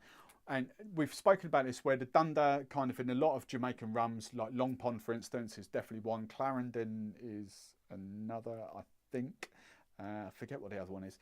They kind of use, so dunder is the, and Ganimal, Lee will kind of tell you about this. All that ferment. So those of you in the Discord, you can kind of see this at first hand, right? In Lee's Demijohn bottles, what he's got, so Ganimal in the Discord community. That, once it's all fermented and then distilled, once it's distilled that, what's left over will be the dunder. Okay. Now a lot of Jamaican rums leave that either in the copper in the still, and then add to it and then redistill, or there's some that, and I think Long Pond has this. They have a muck pit where they just throw all that into the muck pit, just sort of add stuff to it and then get a load more and then add it to the next batch. That's where all the kind of yeasty notes come from. All that funk comes from. It's like muck pits and dunder. I didn't know this, but Appleton don't. Appleton don't have muck pits. They don't use dunder in a sense like that. So it's all like fresh yeast, and that's why it hasn't got that kind of inherent Jamaican funk to it. And I think that may have, I don't think they've ever used dunder, by the sounds of it, they've never used dunder. But they've, you know, going back to this, it wasn't this one because this is quite modern, but I think the old VX had a hell of a kind of Jamaican note to it for me. I don't think this has. It's a little bit there, not too much, but I mean, I don't know how old this is, to be fair. This probably is about 10 years old, this bottle, if not more, comparing the two. So that's the little bit of knowledge that I can give you about Jamaican rum, and that's just me in the last sort of few weeks, just kind of picking up a little bit of knowledge here and there. Let's go back and see if there's any more questions. Trevor, I think I saw that right. That's where I got to. Makes a DAC. That's cool. Right. Question. A hobbyist. Does Signature replace what was once the VX? So, no. Right. So this is where it gets all confusing. The Signature was that. And then there was the VX. So the VX, there was the whole Signature Blend. Basically, I think that what they've called it, they've removed the blend. They've just gone Signature now, Signature Rum and Signature Blend. But there was the VX. So that's what we've got. There's also another bottle that looks very similar to that has VX right there in the rum. So it's a different rum there. And then they had the Appleton Estate Rums as well, which were like the next level down from that. Right. I love how people feel when they have to explain when they have a bottle of Bacardi. Who's got that? Oh, Trevor, Stefan. Other local rums, Plover, Havana, Plantation, Bacardi. Bacardi, brackets, neighbour gift to clean in their lane. Don't, Bacardi's all right. Bacardi smashed the rum and coke. You know, if you want a rum and coke, it smashed it. I tell you what, wait until Tuesday's video. You might have different ideas about the whole rum and coke. But white rums, this smashed the rum and coke. Does that. So tasting these, I've not actually done this because I've only just found this like a couple of days ago. So, wow, that's that one. The older one's way more sort of woody spice notes off the nose. That's a lot fruity, a lot more floral. That's huge. I mean, that bottle in itself has got to be 10 years old. Be no date on this. I don't know. I'll have to pinpoint when this is. I'll have to, but I'm not sure I've even bought it during my business. My business is 10 years old now, so it may be pre-business. I don't know. Right.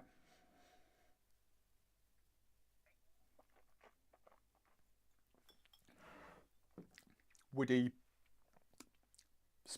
peppery spice, lots of wood oak. Oh, that kind of really finishes a little bit fruity actually. Definitely the oak notes off that. Peppery burn. Whereas the new Signature. Yeah, the VX hobbyist, the VX is gone. They've completely rebranded. The VX is gone completely. Right.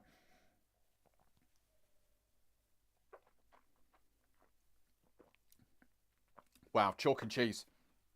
Much more fuller bodied. Hints of tropical fruit in there.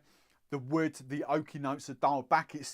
I would call it more sort of oaky forward than fruit forward. But the whole different. I don't get that peppery burn off the old Appleton Signature. It's the first time I've ever done that. I wish I had an old bottle of VX now. That would be kind of fun. That is a whole different rum. This for me now, and you know, I did that video where you're buying your first Jamaican rum. I went in with it with good intentions. I came out of it thinking, what the hell am I talking about? You know, if you can't handle that, it's your first rum, there's something wrong going on there, because there is absolutely zero Jamaican funk in there. That is just a glorious, glorious rum. Really fell in love with that. There is stuff, I think everyone kind of needs that in their collection. If you're just getting into rum, yes, it's going to be very different to Guyanan rum. You know, and I still think Guyanan rum, El Dorado, for instance, is a great kind of point because it has the Demerara characteristics are very different from Jamaican, Barbados and all that. Even though there's still English styles of rum, same as Trini rums, Trinidad. You know, again, it's a very different profile. Trinidad rums are very different to Jamaica and Barbados as well. And to be fair, Trinidad's just off the coast of Guyana, so you know you've got that whole different levels of rum there, or different climates, different terroirs. There you go. There's a posh word for it. That, I'd say, is a very, very well-rounded rum. The fruit is balanced with the spice, which is balanced with the woody notes of that. Smell, completely different. And I have to say, I much prefer, as kind of just an easygoing rum, I much prefer that to that. That's a very, very kind of, that's almost whiskey-ish to me. Almost.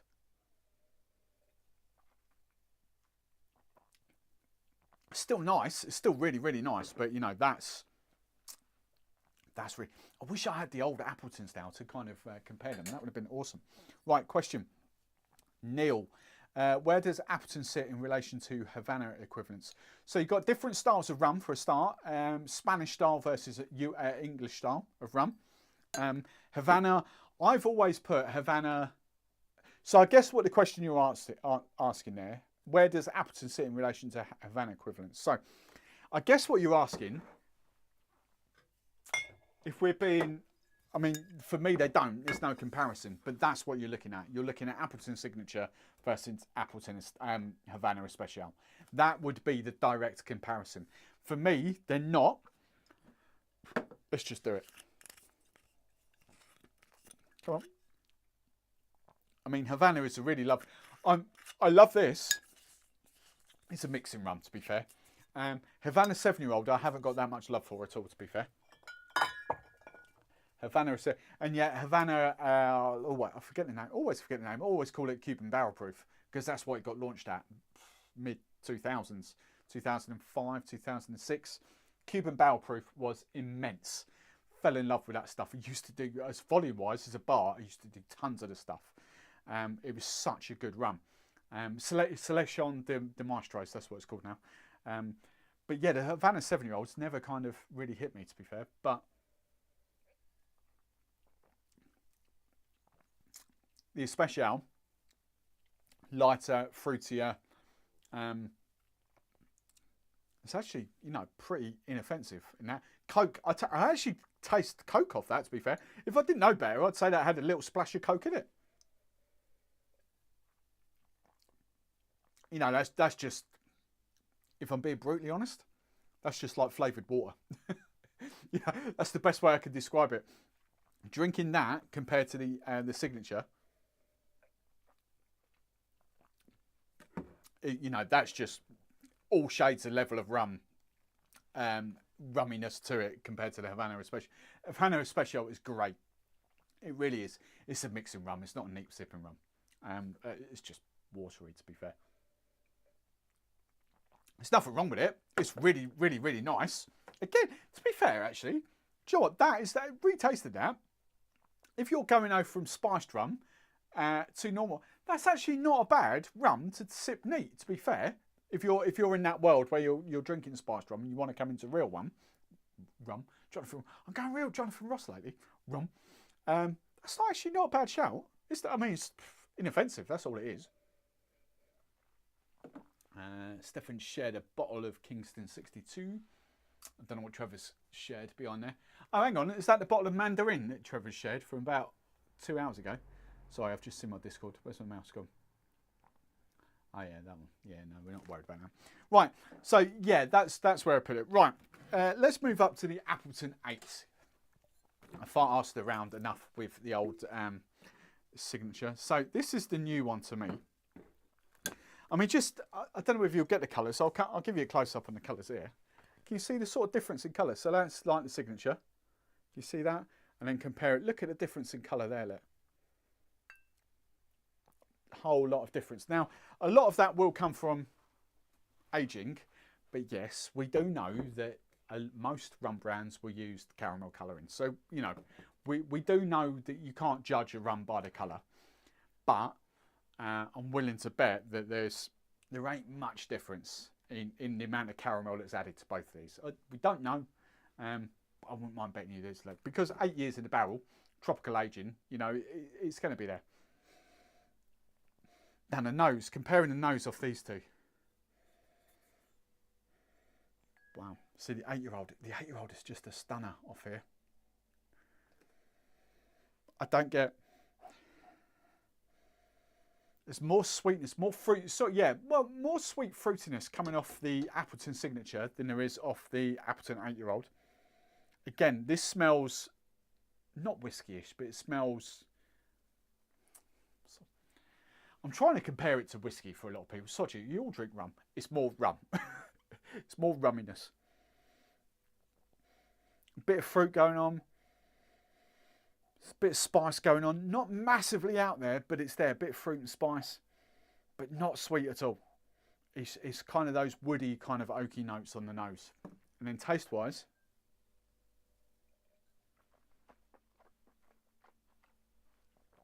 gorgeous. For me, that could easily become a really great... I love Ian Burrell, so I've stolen it all the time, but he came up with this a few years ago, but a session rum. You know, a lot of people have like a session beer, like Kevin, if Kevin's still watching, will have Carlsberg. I think it's Carlsberg. Yeah? It's his session beer. You know, for us people that drink rum, that is definitely a session rum. A rum that you could quite happily drink neat, old fashions, daiquiris, that you just kind of sit around with friends. That is easily that style of rum. You're not going to get bored of that. That's just a glorious, glorious rum. Bit of fruitiness to it. Very... It doesn't point in either direction for me. It's not more woody than fruity. It's not more peppery spice than sort of soft. You know, it's just very well balanced. That's the only way I can describe it.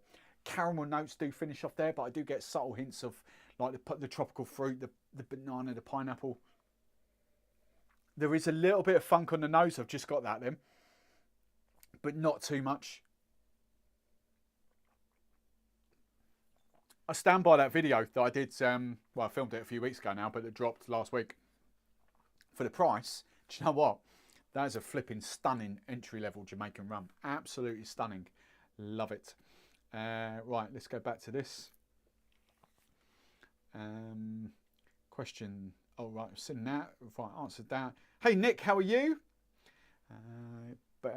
Likes winning 45 watches, 46 likes. Stefan. Stefan's one. Trevor, do you know what?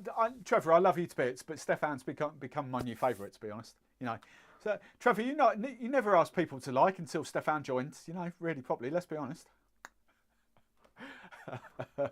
Hello, Lisa. Bants. There is an Appleton Special 2. What's that? Appleton Special? Appleton Special? Don't know. The Especial doesn't have the body in my... It doesn't, Kate. It's... Honestly, and that's the weird thing. Tasting these side by side, if I just pulled out that and I'll go, oh, it's pretty decent. Tasting the Appleton Signature against the Havana Especial is just like flavoured water. And yet, if you just have the Especial, because, you know, I love my rums, but I don't live at the proper up and up, you know, the expensive stuff just yet. I'm really enjoying the journey at the lower end sort of stuff. I could have quite easily, my palate's up at the 12-year-old, you know, it won't be long before I hit the Flor de Cana 18-year-old properly. I love the Dawley's 12-year-old. I absolutely love those. The Eldorado 12-year-olds. I love them to bits. The Pussers. The Pussers 50. I love them to bits. And I could probably happily live there. But I'm getting really excited about the lower aged rums. The journey, the differences between there. Because I love learning and I love helping these guys. But if I'm being brutally honest, the Havana Especial now, as good as it is for mixing, is essentially flavoured water. You know, in comparison, and they're the same price points. You know, early 20s. Sorry, I was going to say late teens. I doubt you'll pick that up anything less than 20. Probably about 22. Havana Especial, I've seen it a couple of times at 18. It is about 22 pounds. That's right, Claire. What you've just shared in the Discord. So I am peeking around the corner here. Is the old branding. That is the King's. than I was going to say. I'm sure they don't make that now. I'm sure that's the Kingston you're sharing. The Kingston 62 is that. I'm sure it is. I don't think that exists anymore. If any of you guys, like Trevor and Kate and all that, are in the Discord, look at SDB Pics. I'm sure that is... I really don't think that's a new bowl. I swear to God, that's the Kingston Gold 62. Might be totally wrong. I didn't think Appleton made this special anymore. But there we go. I'll be approved there. Right, hobbyist. Blue Havana Club, Cuban barrel proof. I brought a bowl. Oh, hobbyist bartender. That Cuban barrel proof is stunning. I absolutely adore that stuff. It is rebranded. Selection, even though it was without the T, it's like a double C or something. Selection de Maestros is the original Cuban barrel proof, and I fell in love with it. And it was, yeah, 2007. You might have been bang on. I think it was maybe a bit before that when it got launched. I think it was about 2005. But stunning rub. Loved it. Completely different to Havana's 7-year-old. Completely different to anything I've tasted.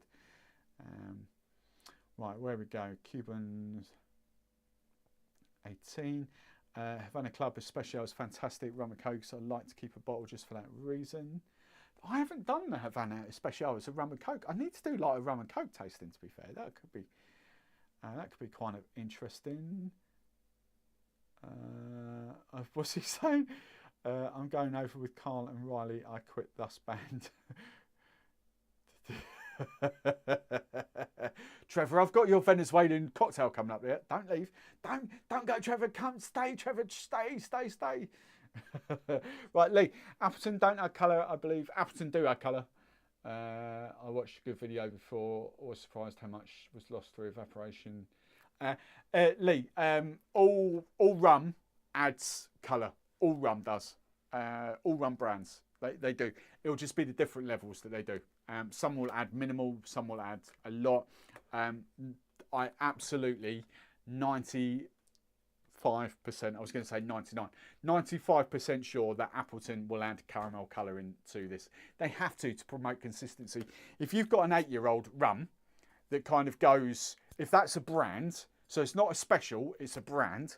If they're going to produce an 8-year-old in 2 years' time and they want it to taste the same as this, and look the same as this, they're going to have to use caramel colouring. So, yeah. The specials won't, like the 25 won't, well, the 25 might do actually, but the specials that they release, like this, so the Joy Spence one that's coming out, 35-year-old I think it is now, it's coming out next month or the month after, there won't be any in that. That will just be straight out of the barrel. But I absolutely guarantee that any brand that produces the same liquid year on year will add caramel for consistency. There's no flavouring in that. I'm not talking caramel flavouring. It's just the colour. That's all it is. So don't, you're never going to taste the colour. It's just, that's all it is. Yes. Thank you, Trevor. Question, Neil, to clarify, Appleton would be a step up in the journey if I could spell. Do you know what? Neil, I don't know where you are in your journey, but for me now, as I've got into these, I love Appleton Rums. I absolutely adore them. They're really, really good. Right. Chevy Khan, Appleton rebranded those bottles. Yeah, I got both Jamaica, yes. So Trevor's stayed. Thanks for staying, Trevor. Trevor, you'll always be my favourite. Lisa, don't let him go anywhere. Lisa, tell him, Lisa. I hope she's watching and texting you at the same time. Of course she's not watching, but right. What's going on here? So, all right, I'll stay for a while. Let's get the likes to 50. Oh, you guys, thanks, Stefan. Right, so the 12-year-old, massively running over, but we're having a bit of fun. As Trevor's staying, I can elongate this out a little bit and do his cocktail a bit later. Right, so where are we going now? So this is the 12-year-old. Right, 12-year-old to the 8-year-old. There is a tight nut. For a lot of you that are just getting into this, I would say there's a lot of Jamaican funk. Having spent a few days on the rum bar, I would say there's sweet FA Jamaican funk coming off this. But going from that, going from the 8-year-old and even going from the signature to the 12-year-old, there is a bit of funk going on. There is. But when you when you get up to these, and I can't wait, I'm going to crack it in a minute. I'll give it. It's 21.32 at the moment. 21.35. I'm going to crack the Smith and Cross. All right. That 12-year-old, it just puts a smile on my face. You get a little bit of the burn. Lovely burn, though. It's a lovely, lovely burn. Again, it's very rounded in my mouth. I'd say it's probably, for me, more fruity than woody. Not much of a peppery. I get the rum burn. I don't get a peppery spice. So I get a little bit of off that one. That was the biggest one for me, actually. The original. I get a lot of peppery spice off the original signature, or version 2 or whatever that was. But this, hang on, what's Steve? Right, what's Stefan? So don't worry about tagging me because I can't see a tag. It will just come up there. It will just come up the app. For 50 likes and 50 wife watching, they want to see the London Dry. Yes, I'll crack the gin out for you.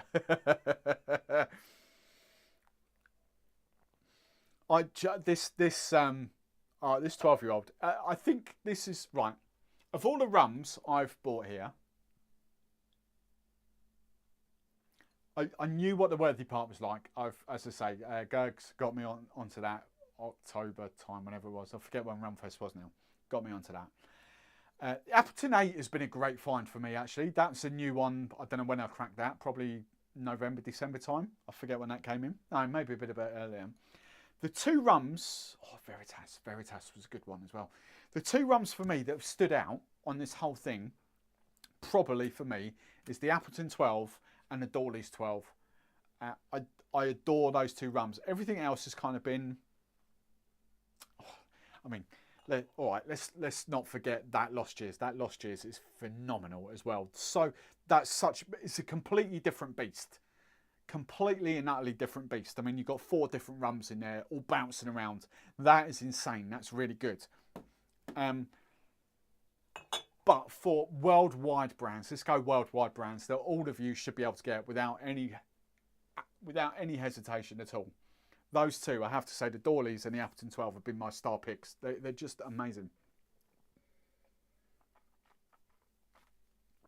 That for me, after dinner, 8 o'clock at night, 8 o'clock through till 11. I'll stay awake till 12. I do stay awake till 12, to be fair. 1 o'clock's normally my bedtime, but you know, that's just kind of a nightcap, finish in the evening. I wouldn't even do rum fashions with that, just neat rum, no ice. Quite happily drinking that. Vanilla. That's kind of the flavours. The more you kind of sip it, the more flavours come out of that. Right, my clock says 21.35. Let's do it, let's do it.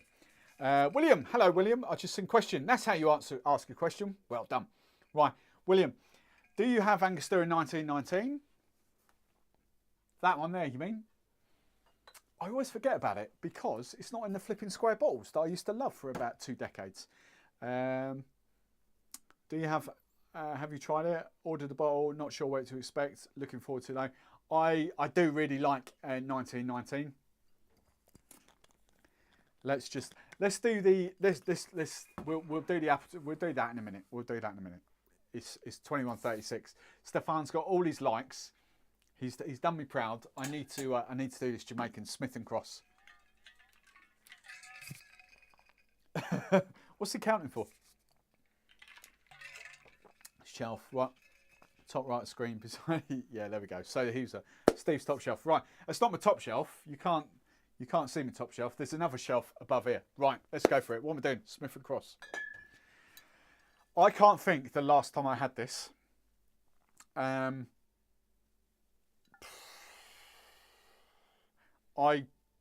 can't even pinpoint it. I generally can't. It's years, absolute years and years and years. Smith & Cross, 57%. I couldn't even tell you how funky it was. I'm getting the gossip, especially from the Canadians, that this is very, very funky. The only very, very... Obviously, I'm going to discount the overproofs there. My equivalent very, very funky at the moment is going to be the Hampden 8-year-old. That is my funky, even though they proper funky, all right? Kingston Negroni. Kate, stop flirting. Kingston Negronis. Oh, yeah. Oh, interesting. I was expecting a big waft of funk. A banana. I'll get plenty of banana. I wouldn't say Jamaican funk off that, though. Drum roll. Dun, dun, dun, dun, dun. Right. Big old glug. Am I going to be disappointed? I don't want to be disappointed on it. Because you guys... So I learned the other day, you guys in Canada don't get Hampden, do you? I just naturally assumed Trevor, Stefan, who else have we got on? Christine's still there? I don't know who else is here. So it's hotter than that. Can you confirm whether you get Hampden in Canada? I just naturally assumed you did. I don't think you have. Have you tried the Cotswold Treacle rum? No, I haven't. Interesting. Fraser. Hello, Fraser. Definitely banana. Banana peel. You know when your bananas start to go black? No Hampden. I think, right, just off the nose off this alone, I think the Hampden is going to blow the Smith & Cross out of the water. I might be completely wrong here. Kate's probably going to leave Discord, maybe. I don't know. Kate's going to throw a strop if I say this wrong. Right, let's go for it. Let's go. All right, there's a bit of burn in the eyes.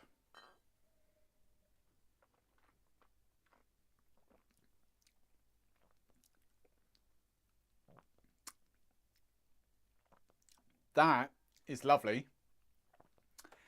But my Canadian friends, that is going to blow you away. That is really nice. But it ain't no Hampden.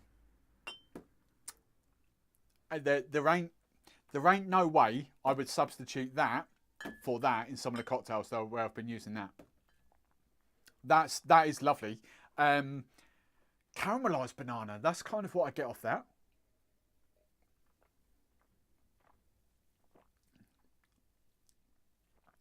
There is a little bit of a burn on there. I would go the opposite way. I wouldn't class that as a 57% rum.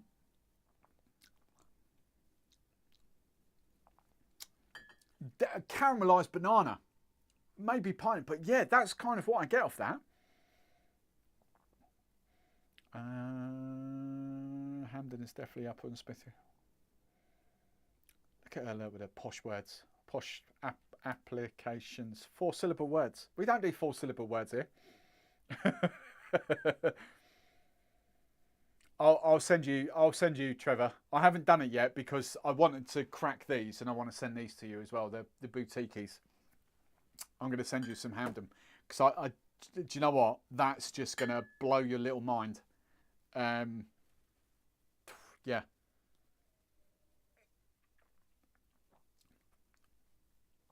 That is lovely. That's really sippable, actually, to be fair. Caramelized, yeah, it's just caramelized banana. That's what I get off that. It's almost to the point where, do you know what? That is almost to the point where I've got some banana rums here. Right, I'm going to pick this right at the front because I use this quite a lot in explanations. Right, I've got a lot of respect for the brand, but this, right, ignoring DMF, right, for you DMF fans, right, ignoring that, right, I get more banana off the Hampden than I do that, which is a banana rum. Off the, not Hampden, off the Smith & Cross. I would 100% use that as kind of like banana sort of daiquiris. No, you're not going to, Kevin, don't start. You're not going to get a banana flavoured daiquiri off this. but you're going to get banana notes off it. That it's really, really nice. Really nice. No way that's a 57% rum. Hampden finishes a lot. So Hampden, to put this into perspective, Hampden's 46, so a whole 11% ABV less. Whole 11% down. Funk. I don't know what this is. I don't know who. See, this is where my knowledge is lacking in the moment. I don't know who owns the Wedderburn and the Plummer pot still. I don't know who they are. Is that Clarendon? Is that Long Pond? Who's got, for all you rum geeks in the community, don't know, Claire, do you know who owns the Wedderburn and the Plummer pot? Is Darren still here? Diary of a Rum Hunter. I'm not sure who else Wedderburn and Plummer pot stills. It can't be Clarendon. It can't be Long Pond. That's not a Long Pond rum, surely.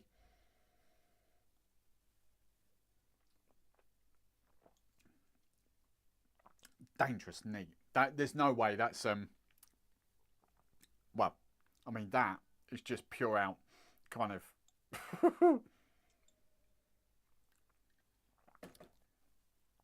for me the Hampden sort of does sneak that. Oh, that's just amazing. Love it. Right. Is there any more? I cannot wait to crack these next week.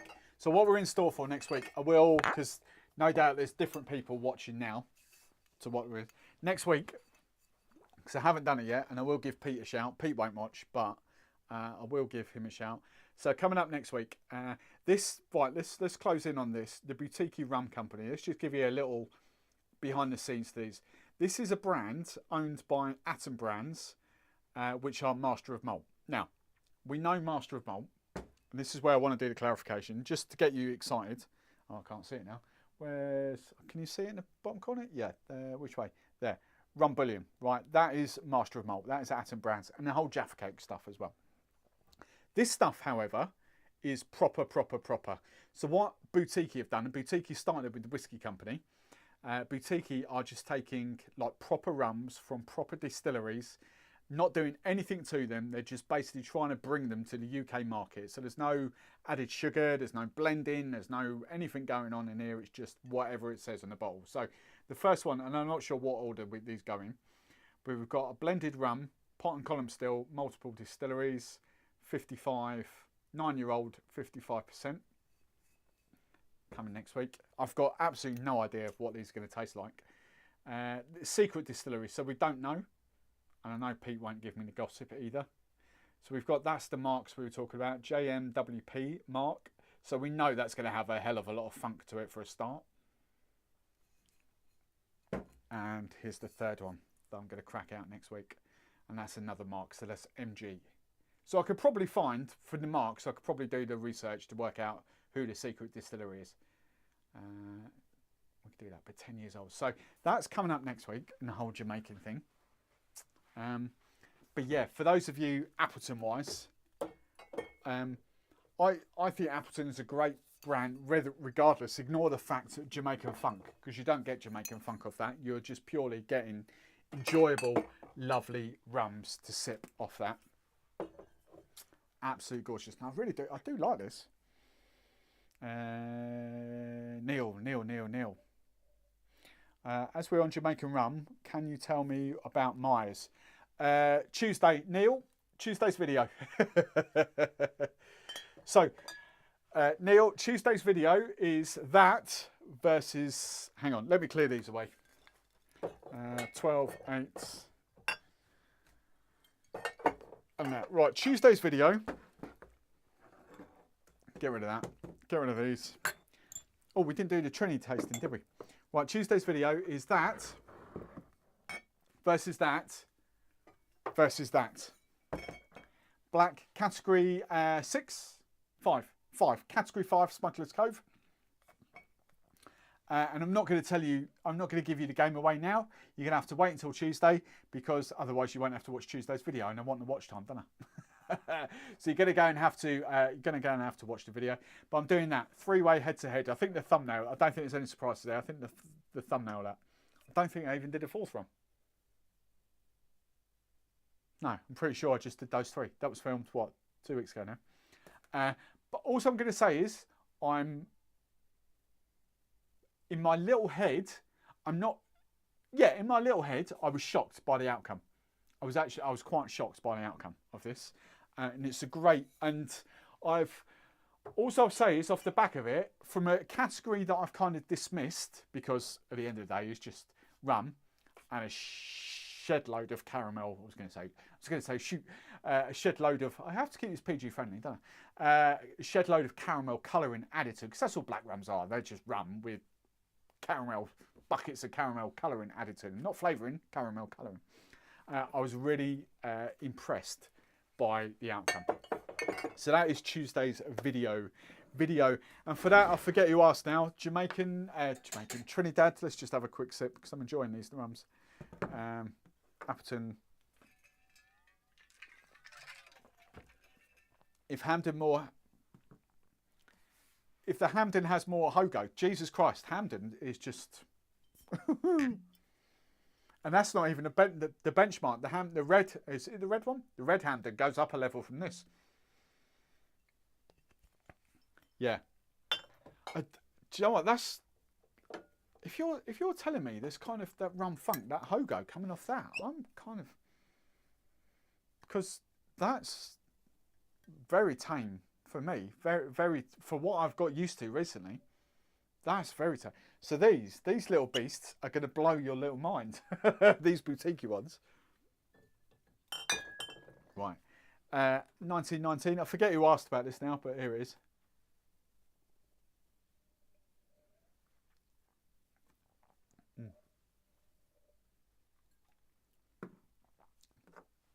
It's just a lovely, in offence. I forget about it now because I'm so used to the square bottle, the squat, probably about there, square bottle that was just like that for decades. And I used to love it. And now I see it in a bottle like this, it doesn't stand out on my back bar and I forget all about it. But it's a lovely rum. Absolutely lovely rum. I don't know too much about it, if I'm being brutally honest, because I haven't done the research yet. Plenty of tropical fruit off that. That's definitely more fruity than it is woody, oaky spice levels. Smooth as anything. It wouldn't surprise me if a touch of sugar have added to that. I haven't looked, to be honest. Definitely not up in the... I always forget the brand. The 2 big sugar brands that everyone thinks is rum, and it's not really rum. Don Papa and what's the other one? Not Diplomatico, not Dictador, not... Who's the other big one? Who's the other big Central American... Ron Zacapa is one as well. Ron Zacapa is just like add a cup of sugar to every bottle. I can't think who it is now. It's not like that, but it's a glorious. But it is, I would call that as a tropical fruit rum. Probably, and I might be wrong here, but probably the closest rum, bearing in mind that's in a whole different league of its own, Plantation Fiji. Probably the closest rum I have to being fruity tropical to that. Bearing in mind that's like way over here. But I've not got too many rums that I could kind of... I don't know. I say it every week. I don't know how to describe the Fiji because it's just a whole different level of tropical rum. But 1919 is glorious. Love it. Right, it's got to be cocktail time. We were sipping 1919 in London. If it refers to Plummer and Wedderburn as a style. Cocktail wonk. Yeah, I just want to know, because no one's answered that. I'll dive down. I remember it. What about Screech? Hey, Screech. Where's my Screech? Oh no, where's my Screech? Screech. Hang on, I've got to keep the Canadians happy. No! Where's my Screech? Where's my plastic bottle of Screech? There it is. Oh, Screech. Screech. Screech. Kate, have you tried this yet? Santa Teresa, there it is. There it is. Thanks. Thanks, young Trevor. Bit of Screech. You Canadians.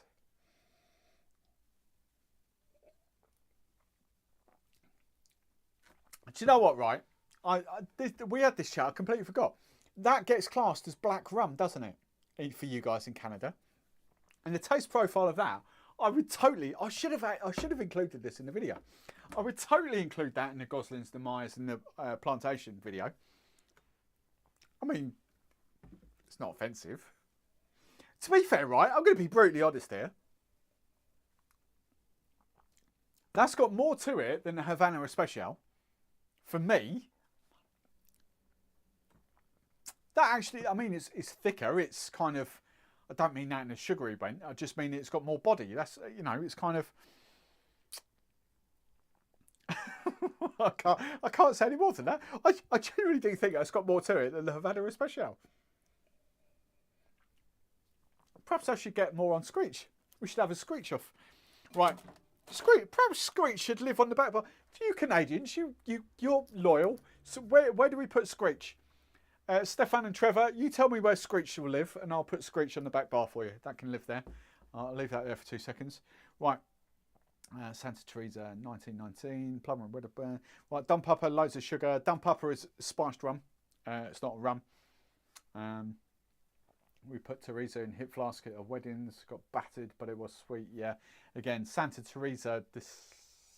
I think 1796 is just legally a rum. But yeah.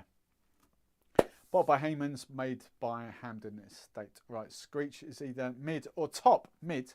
Well, that's spiced rum, so it's like there or there. So you tell me where Screech needs to live, and I shall put it there proudly. As you've got all these likes on here, just let me know. Right, I'll tell you what I'm going to do. I'm going to put this up. I forgot to do my rum review, I think, but I'm going to do, oh no, I'm going to do that one. There we go. Members Cocktails. That's what's coming up now. 20 minutes behind time, but we don't care. We know these shows go on for like 3 hours because we have laugh and a giggle, don't we? So Members Cocktails time. Let's get this. Oh, God, it's got a sticky mouse now. That's not good, is it?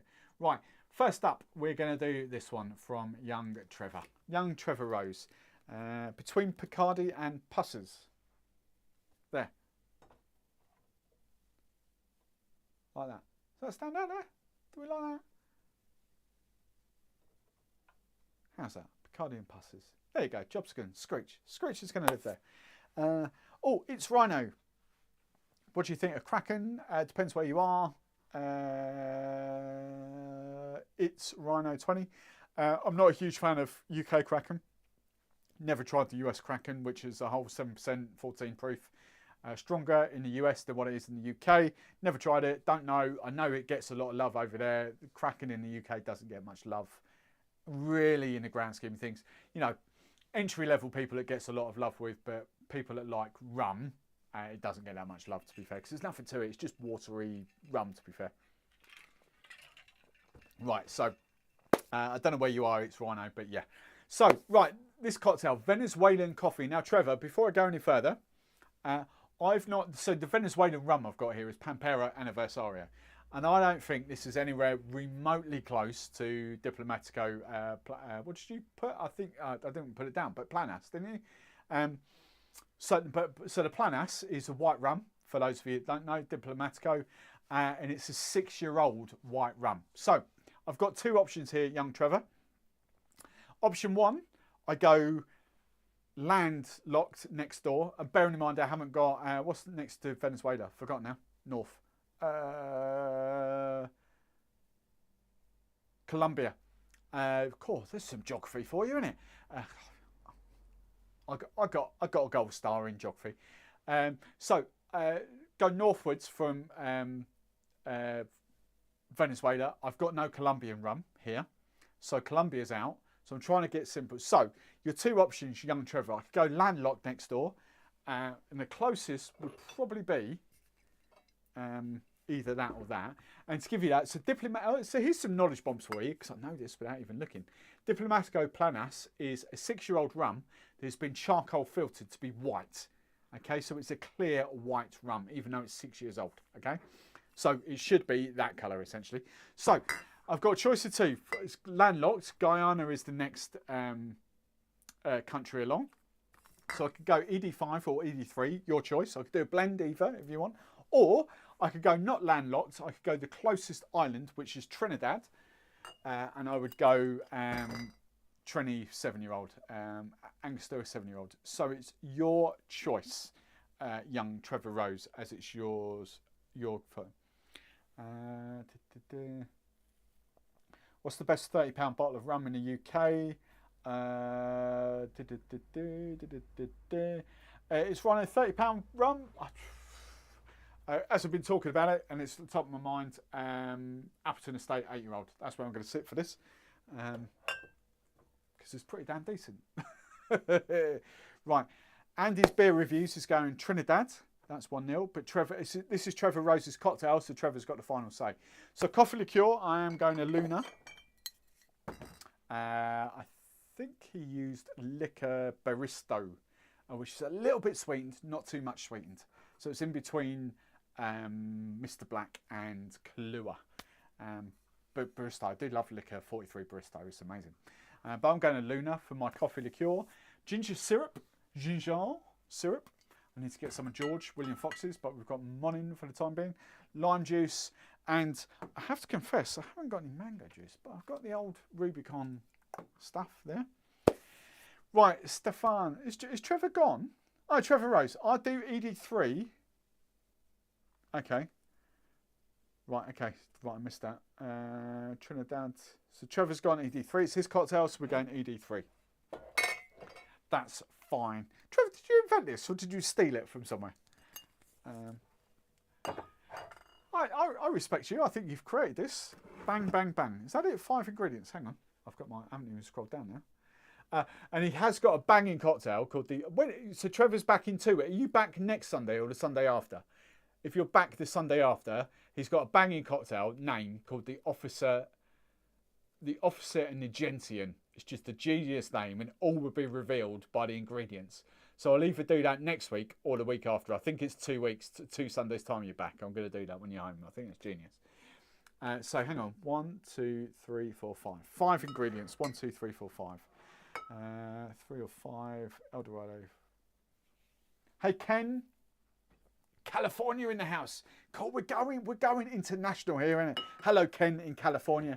Ken, make us all jealous. What's the temperature? And it is what? Where are we now?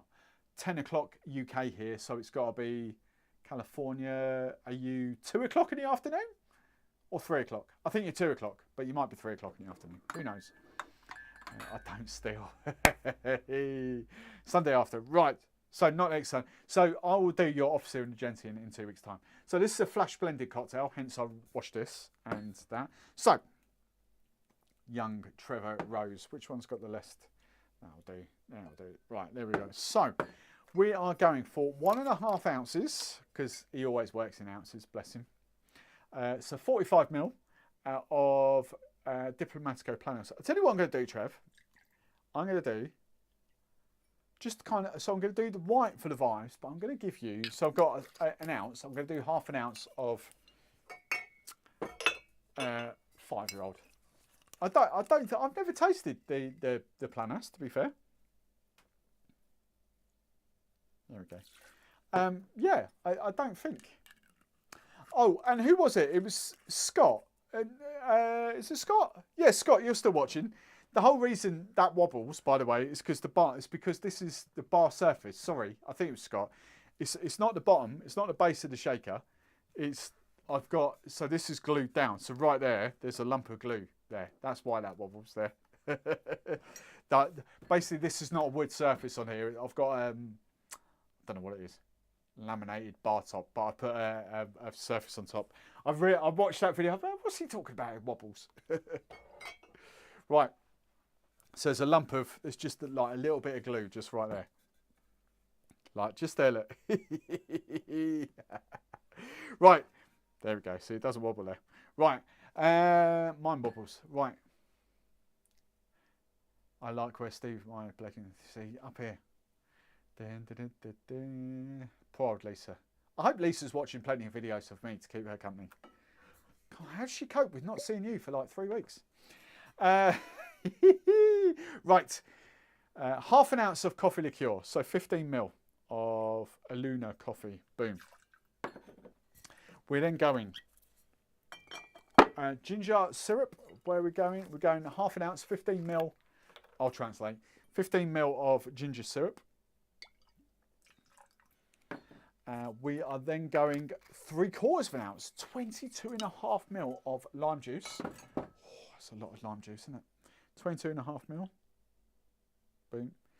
Bit of lime juice and what's the last thing? 1.5 of mango. This is, to be fair, if you've tasted Rubicon mango juice and tasted this, the only difference is fizz. They're both that kind of luxurious kind of mango, so there ain't much difference here. Lisa has the dog to cuddle. Yeah, hit it with a round hammer.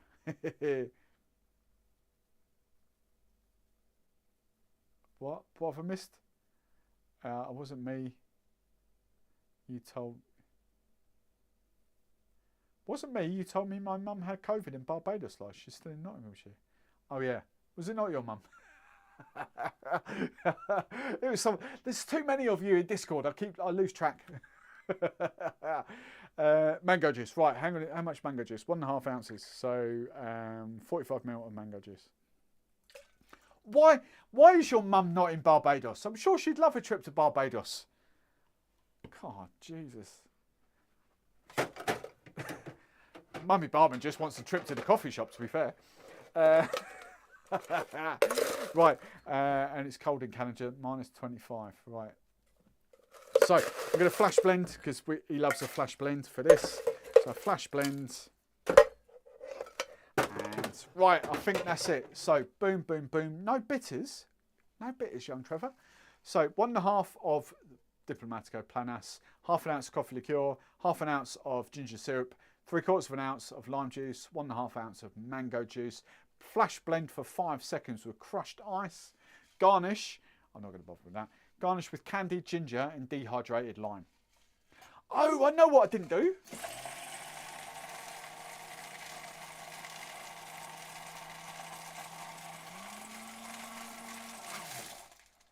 I totally forgot to set fire to the first cocktail. Mummy Barman's got it now. I might set fire to this one just to finish off the stream. I'll be there 3 weeks and counting. Paul, are you going over? You going over to Barbados? Wow. I will come back to rum plus 14 there. Awesome. Right, tiki glass. What have we got? Let's go. Spoil a habit of a lifetime. Let's just go for that one. Oh, I didn't even fill it up, look.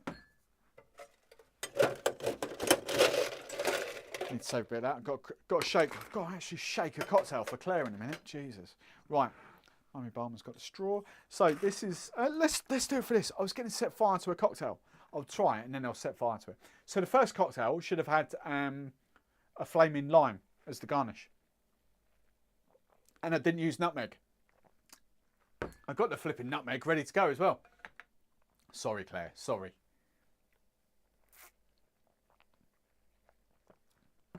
Oh, what's that? Oh, it's the ginger. It's quite vicious in ginger. I wasn't expecting that.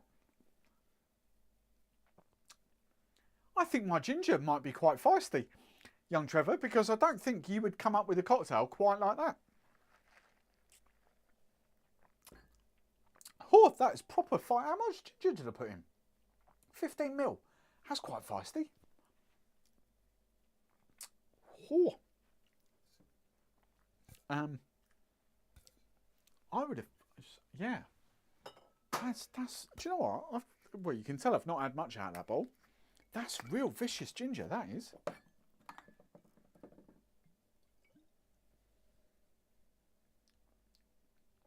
Yeah. Bloody hell. That's like got a whole few ginger roots in that one. Come on in, I've done well with that. I don't know how gingery your ginger syrup is, but I would have potentially eased up out. I do love my ginger, but that's quite feisty.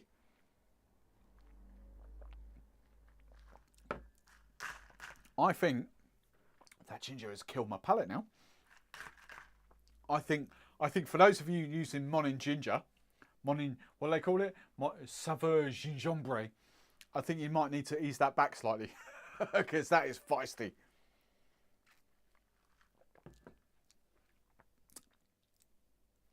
I think I need, what do I need in now? just to balance that out. I think I need a little bit of gum in that, just to kind of kill the ginger. Just a little bit, just to kind of bring that out a little bit more. I'll tell you what, right, so I've got, so you'll see, if, for those of you who watch the Drink Stuff channel as well, George's, William Fox's syrups, I've got properly into them. I've got the whole range at Drink Stuff, 64 I think it is now. And he's got a cucumber syrup, which is amazing as well, brand spanking new. I've properly fallen in love with the William Fox syrups. You know, they're just different level. Right, Ross, my mum travels 6 streets. Hang on, Ross. Right, is Ross here? Where's Ross? Oh, hang on, there's loads of comments I'm missing. Didn't use nutmeg. Right, there we get to. Large portion of that. It's the fizz, my mum struggles.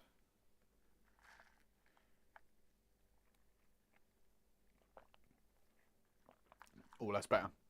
That little extra touch of sugar, 5 ml I've just added for that, gone. Just to bring that back down. That sweetness, yeah. Right, just to kind of... did I put 15 ml in? Yeah, you said half an ounce. So I put 15 ml in. That's feisty. Unless I copied that wrong, but it's definitely 0.5 in an ounce there, which is 15 ml. Right, for those of you that didn't see it earlier, let's get rid of this to keep the fans happy, because this is always a bit of theatre that we love. Before we get on to Claire's cocktail, a whole 40 minutes late. Right, so, for those of you that have never seen it before, the first cocktail should have had a flaming lime thing. What are we calling it? So, we're going to do some flaming stuff, innit? We have to do some flaming stuff. I've got it here. I've got my empty lime thingy bobby. I've got a bit of sugar for my fuel. See that, if you barbecue fans, see that as your briquettes, your coal, your charcoal. Get in the hole. There we go. Boom, done. Right. We're going to add some lemon extract, because I'm not going to waste rum. It'd be a bit stupid wasting rum, wouldn't it? So lemon extract, just to coat the sugar. Maybe a bit more, just for giggles. There we go.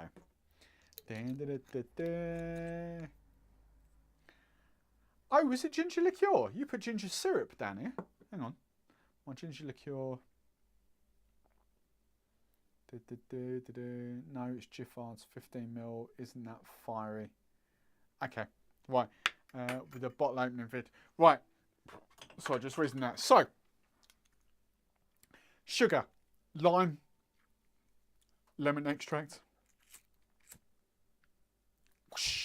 flames, and then look at that. Look, see, that's, you know, flames things. You could do a little bit of cinnamon.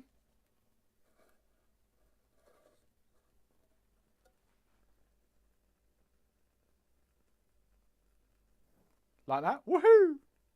Could do a little bit of cinnamon like that, or you could do a little bit of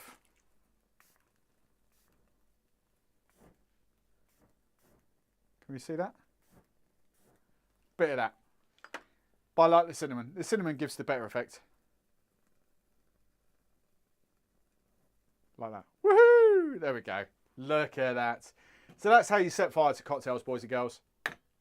We like that. A bit of flames.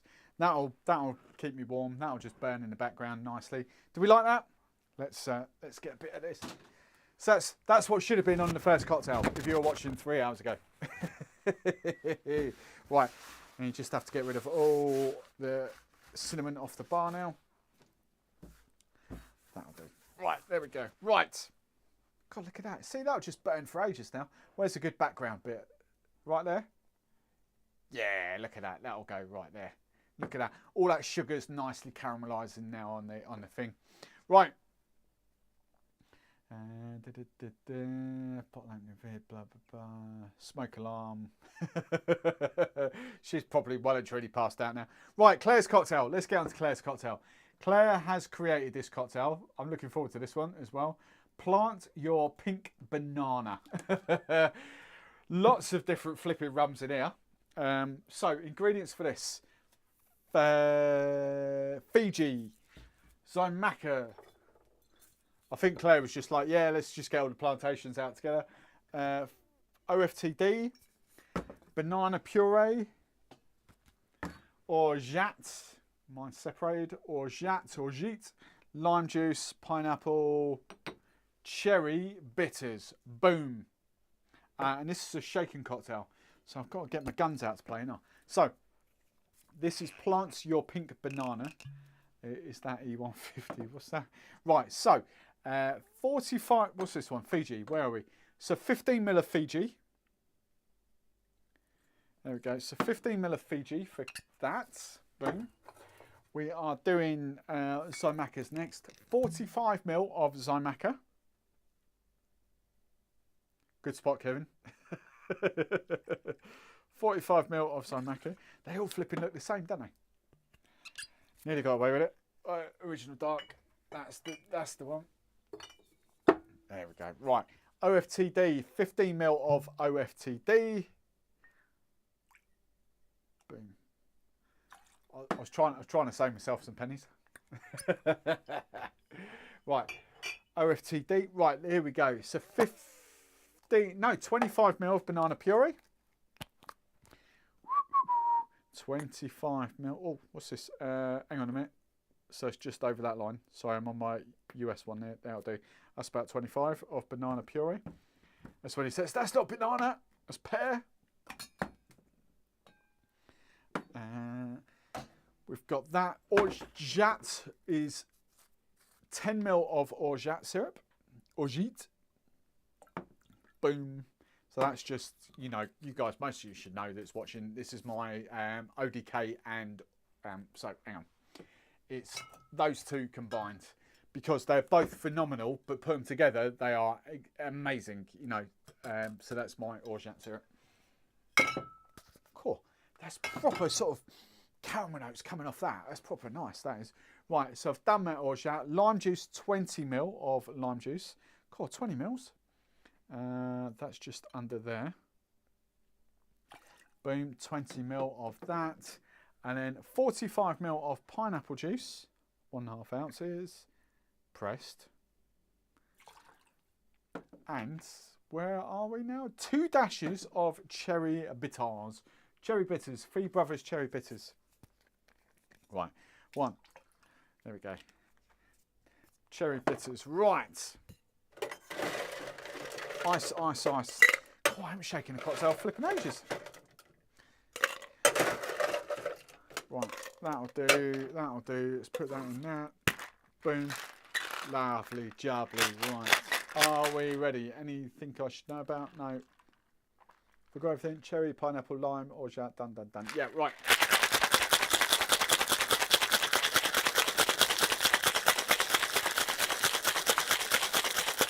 I can't do these funny. Watching George William Fox shake the other day, you know, some of these. He used to be a flair bartender as well. So I haven't heard from him, but ODK, so Andy from ODK is supposed to be with me on Wednesday filming for Drink Stuff as well. And Andy owns the UK flair. Well, I forget what it's called now, but he's a proper out and out flair bartender. So that could be interesting. George didn't break anything out, to be fair. Not like Lee did the other just before Christmas. But anyway, that's Drink Stuff. Right, so this is double strain into a coupe glass, young Claire. That's the first one, so I'll get into that. I've got a coupe glass here. I like my tiki mai tai. It's almost a coupe glass. We'll do that. What's the garnish for this? I didn't write down a garnish. I'm sorry. I've set fire to that cocktail, so that's the garnish. Woohoo! Cool, that would have filled up a big old coupe glass, wouldn't it?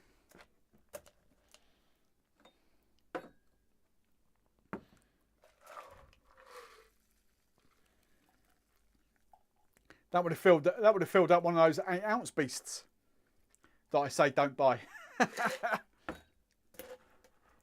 Right. Look at that. So, plant your pink banana. That's what this is called. I didn't do a garnish. Okay. Banana. I'm thinking, why is it not pink? Why have you not added 5 ml of grenadine, Claire? Because it's not, unless I've missed something vitally obvious, it's not pink, is it? 5 ml of grenadine. We could have well and truly planted pink bananas in. Smells good. It smells up my street. Claire, Christine's still here. Canada's still representing.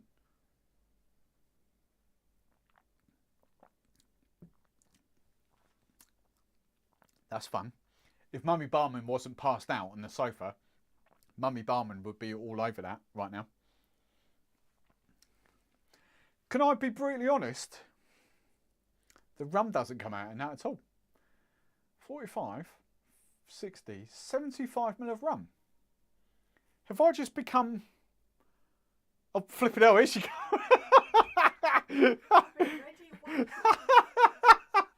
Look at her, way! She's all Larry. Oh, Am I going to try that? Yeah, I need to try that. She's proper plastered. No, I'm not. Look at her little face. Come here, come on. No. This is the one chance. Look, she's pissed. This is the one chance I'll get her on screen. Oh, she's gone. No, go, come here. Here. Come back. Right. Bearing in mind I've dashed cinnamon all over that now, so. Yeah. Messed it up. Cheeks.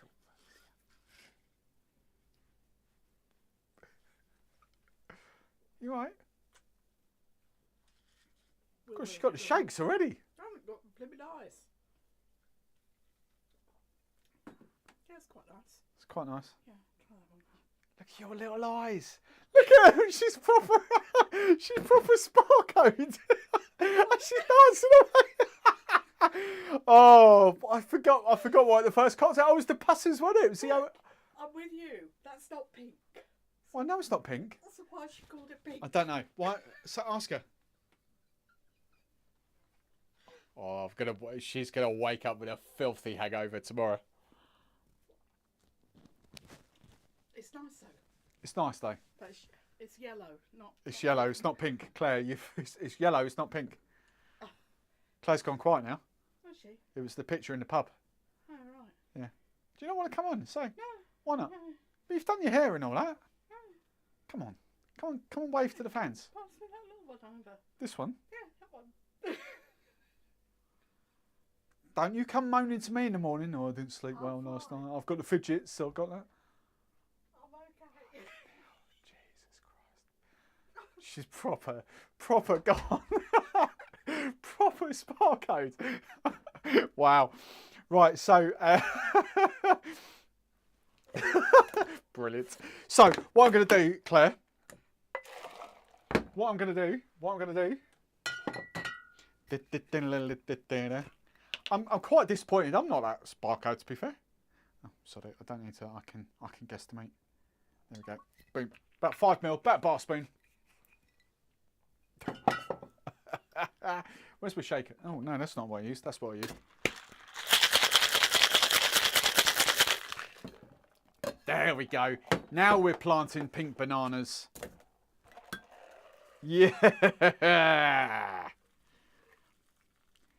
Now we're planting pink bananas. How's that? Boom. There you go, Claire, darling. There you go. Look, look. We're planting pink bananas. Do you know what? It's weird.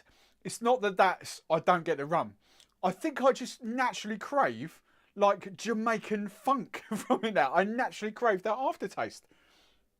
And I genuinely think, right, all that genuinely needs, I'm going to shake this down again.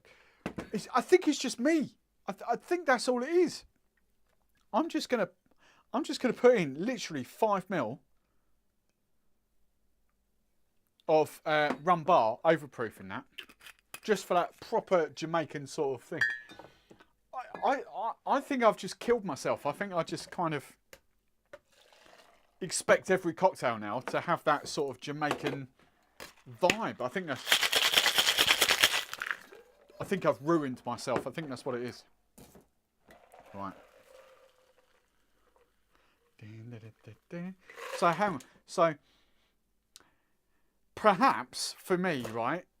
And again, this is purely just for me, not for that. I think I would have swapped the OFTD for like Ray and Nephew or Rum Bar or something. We'll see. Yeah, just that subtle hint. I tell you what, Claire, that's banging now. It's sweet, but it's kind of got that. It still doesn't taste that strong, scarily.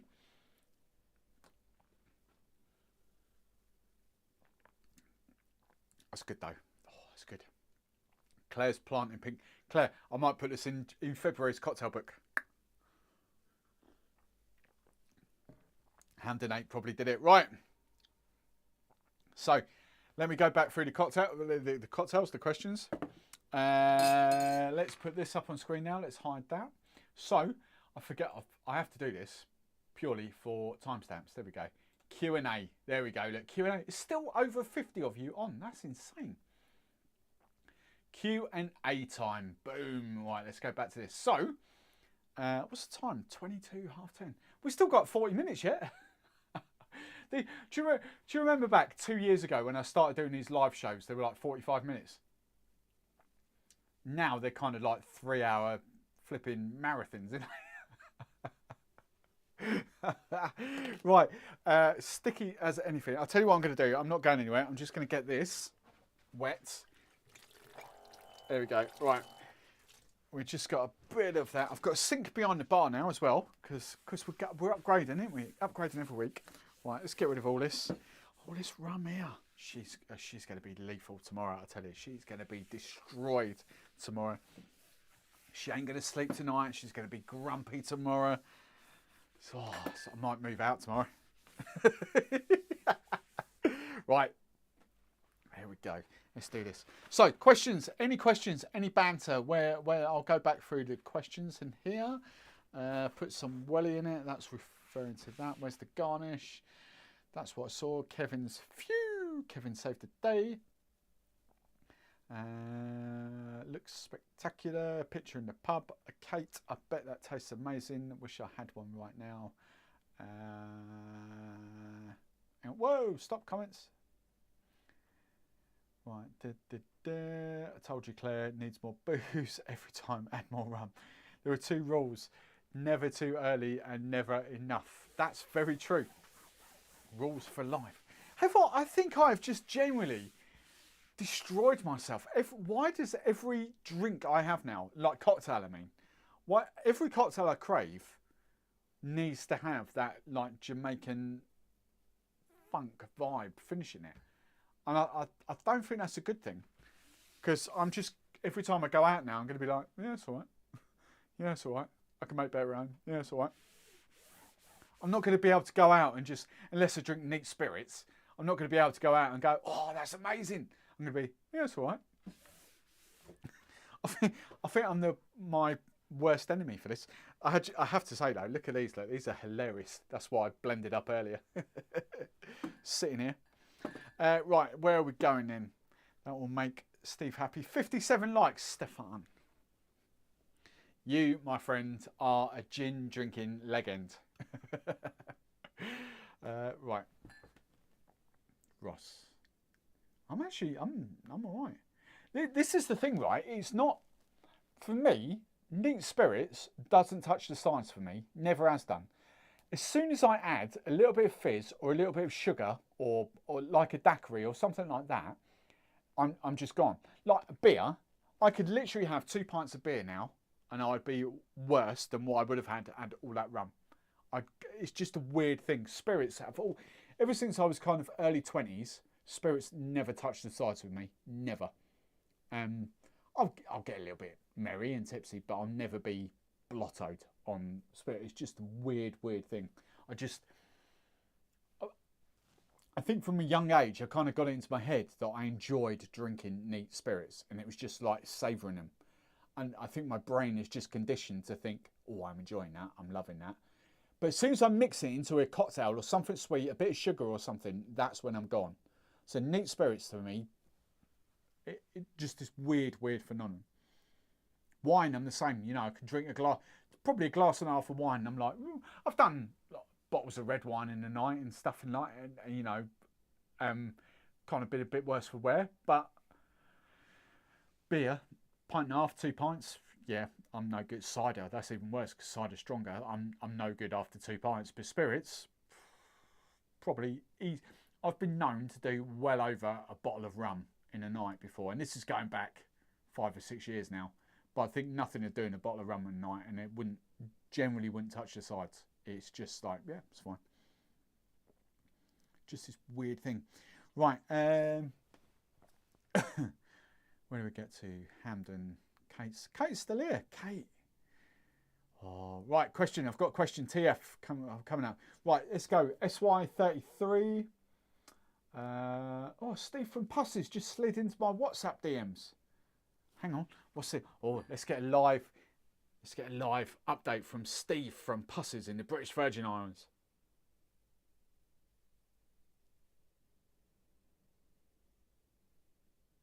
I won't read that out. As with special edition. Yeah, I won't mention that. That's fine. Right. So, where do we get to? Rain Nephew, Jesus, that's strong stuff. Had lamb session on it. Felt like, well, yeah, 63%. So it's quite stronger than the normal stuff. 58. Can we reach 60? Can we reach 60? That's the question. Right, TF question. Does Duppy share past the criteria of Jamaican? No, because it's Barbados rum. Oh, hang on a minute. The Duppy White, you mean? Sorry. No, I was going to give the go. I don't know, actually. That's a very good question. I haven't worked out how they get round it yet, to be honest, because I know a lot of brands that will put Jamaican rum on it. There's got to be a very clever way of putting the words, or very clever way of labelling up bottles. So I don't know, to be honest.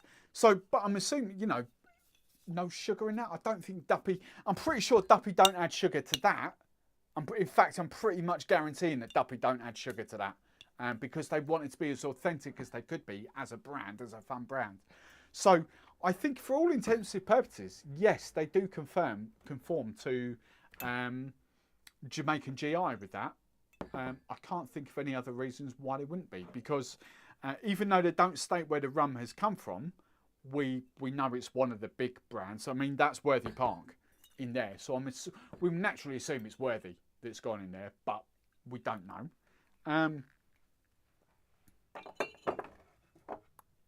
So yeah, I don't know with that, but that's, yeah, it's good. It's kind of, there's loopholes. It's like the whole. I was chatting to someone in one of the comments the other day. Oh yeah, someone got a bit stroppy in the "This is not rum" video. I got a bit stroppy about stuff. It was like, well, it's just obvious because rum is at the bottom. And this is the point, because I won't get them out on here. But I've got a few spiced rums here that just say spirit drink. They don't even say rum-based spirit drink. They just say spirit drink, which covers them, because, do you know what? They could actually be like 50%, 80% vodka that's just got spice in it and maybe a touch of rum.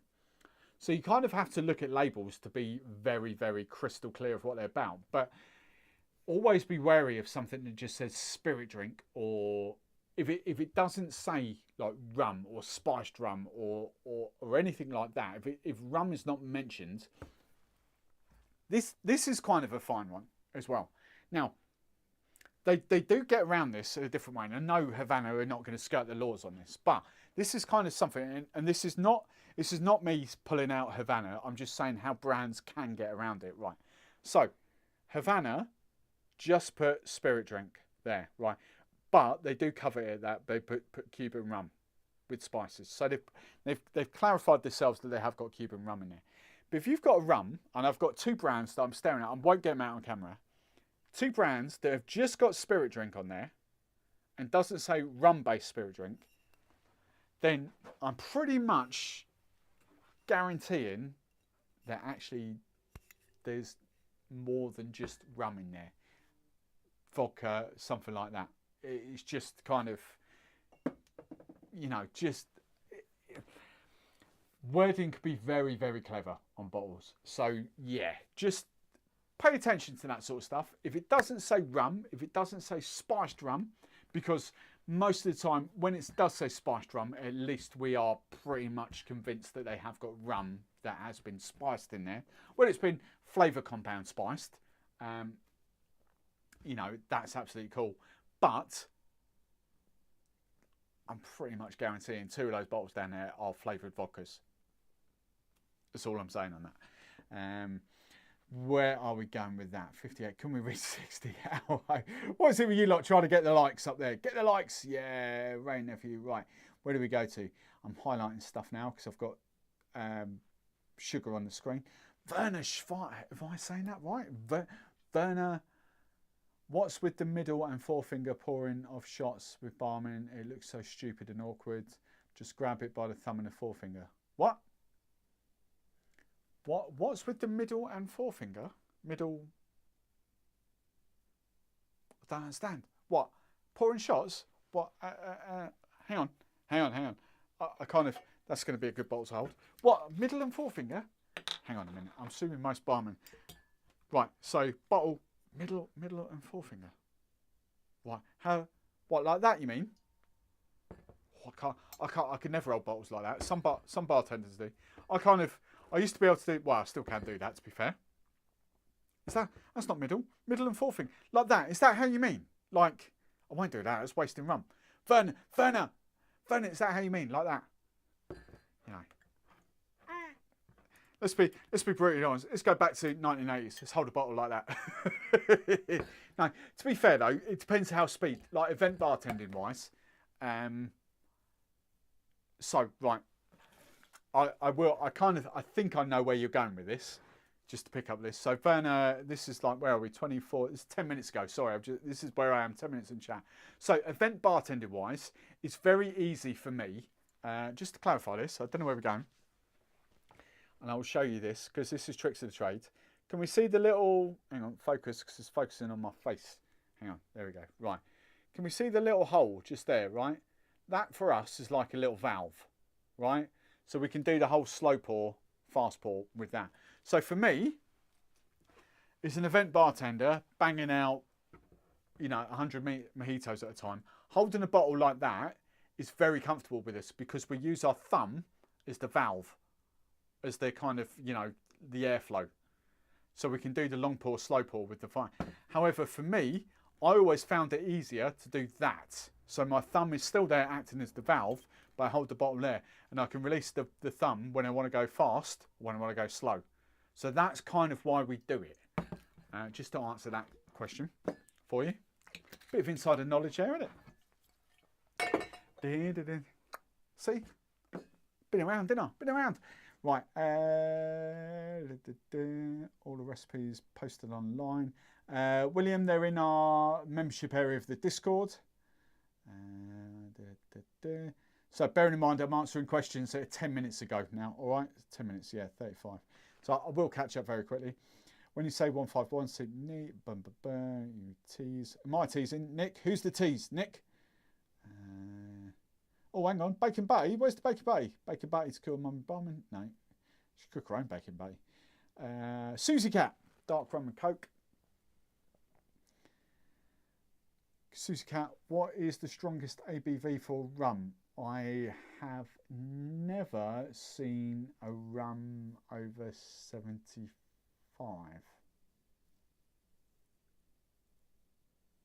I know it's probably a comical question, but yeah, it's a genuine, I don't know. I've never seen a rum over 75.5, so 151. Yeah, I can't think. Even Stroh's not any stronger than that. I'm sure it's not. For some reason, I had 80, 160 in my head then, but I don't think I've ever seen a She's still standing. She's walked out there now. Yeah, I think 75.5, so 151. I think it's the strongest I've ever seen.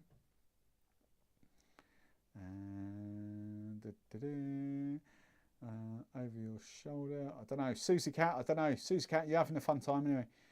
Oh, I've caught up really quickly with the questions. That's fun. Right, from the jigger, like that. I won't do it with that because it's dirty. It's just balance, mate. Werner, I say mate, I'm assuming you're a boy. It's just balance. It's just so easy to hold it like that. So easy and quick. Just flip it round. So if we're in the flow, proper speed merchants, you know, it's just easy. Bang, bang, bang. You know, thumb with forefinger. It's just the quickest way to pour. So if we're on, I've always used a jigger. I know flair bartenders go a different way. You know, sometimes when I'm in slow mode, I will hold it like that. I will, of course I will. You know, it's fun. But if you see me, and it's not very often I get like this these days, but I can still do it quite easily. If you get me on speed mode, where I've got a packed bar in front of me, and it's very rare I do that these days, very rare, especially after COVID. I've not done it since COVID. But just the whole middle and forefinger just there is just easy speed, very, very quick, very rapid.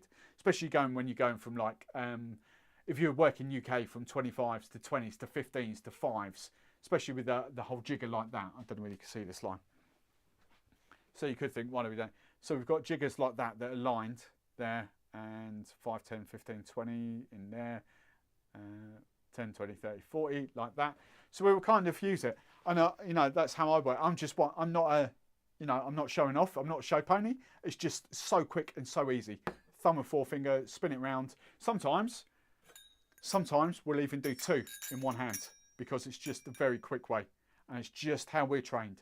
It's speed. It's all it is. Speed. Yes, you could go event bartender or free pour. You could do that. But I've just always felt comfortable jiggers. That's just how I've always been. And I've proven it time and time again that I can do cocktails just as quick with jiggers than what flair bartenders can just by free pouring. Because it's just that. Some flair bartenders can hold 3 bottles and pour it like that, and they'll do a 15, a 20, maybe a 25 and a half, or something off one hand. You know, that's insane skills to do that. But for me, you know, I've been known to do that. Sometimes it depends where you go. Sometimes you kind of hold it. If I get it right, so you kind of hold it like that. So hang on, wrong way around.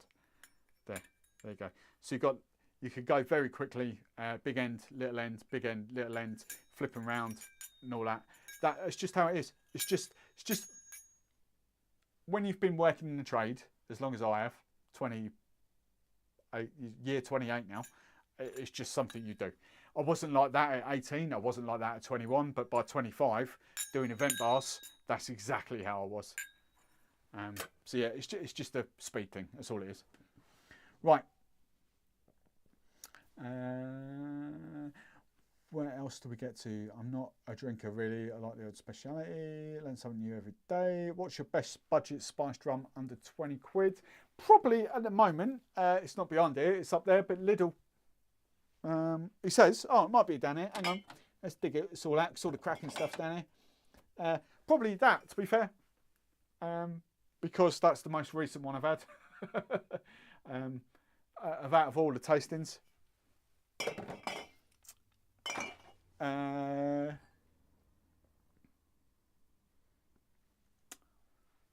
Can't think of any others.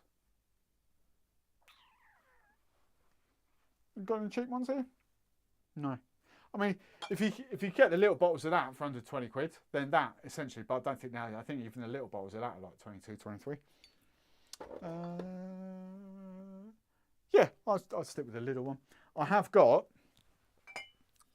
for you flavour heads, oh, here's a question for you.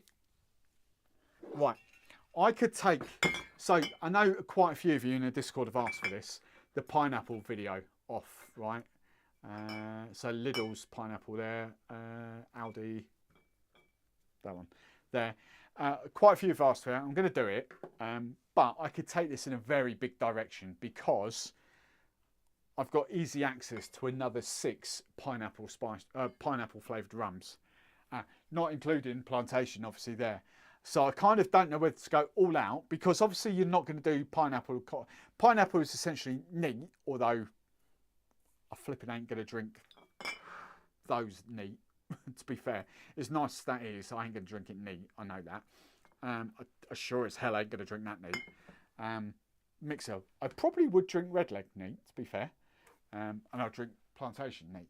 So basically, the 2 tests for this, well, 3 tests maybe, there's going to be pineapple and Coke, pineapple and ginger, and pineapple daiquiri, essentially. And from there, other cocktails are going to be hit and miss. There's no point doing that. So it's going to be the 3 tests. Well, 4. Price, Coke, ginger, daiquiri. So I could take this in a whole big direction. There's another 6 pineapple rums that I could get in. And I don't know where. I need to have that chat in the Discord. 7 potentially, actually. So Lang's, Nelson's, Project 173, Master of Malt, because that's cheap as chips. What am I missing? Hursty's 2 Swallows pineapples now launched. Damiso as well is a pineapple. Oh, that'll go down neat because that's a proper rum. You know, same as that. You know, there's a big direction I can do with that whole pineapple video. I don't know whether to make it a feature pineapple video or a very quick pineapple video. If it's very quick, I'll do the 4 brands, be over and done with in 10 minutes. But I could do a feature one for half an hour. So, yeah. And that'll probably be UK only because Canada, US, India, Holland, Belgium, Norway, Germany, you know, you're not going to get at least 6 of the pineapple brands that we do. Let's go back here. Not a drinker. Best budget rum. Ramon! Ramon, I replied to you earlier. I recognise that name. Thanks for coming from Cuba. Ramon wanted my Ron Cuba videos. Haven't done much. Ron Cuba is imported by a very good friend of mine, Ramon. So that's why they're kind of behind it. I do flipping love them though. I do. And you mentioned 2 rums that we don't get in the UK. The Cubes. So this is right, Ramon. And I know, how long ago are we going here? Oh, again, I'm like 10 minutes behind. So if you're still here, I hope you're still here, Ramon. Right. I want you, so Ramon, right. This is purely aimed at you in Cuba. Okay? All right, I will get them out. I'm not necessarily saying these rums, but in Cuba, you obviously wanted the Ron Cuba. In Cuba, what is like the go-to proper rum? I hope to God you're still on. I'm not scrolling through yet. I'm like 10 minutes behind again. But I want to know, like, is it Santiago? Is it Havana? Is it Ron Cuba? I want to know what kind of is the local kind of tipple. I'm really intrigued by this. Really, really intrigued. I should have asked you that earlier. Right, and I'll crash up. Kate's rum. Kate, you still here? Hello, Kate. Inner Circle do some head bowing ones. Wow. Who's Inner Circle? Inner Circle? Don't know. Strongest one I have is Inner Circle 75.5. Oh, it's getting on for, what's that? 152 proof. Wow. If I could if I could pick one drink on a budget, what are you picking? Drink or rum or what?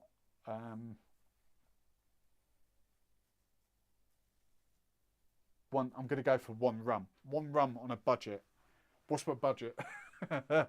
my budget. One person's budget could be 15. Another person's budget could be 25. I don't know.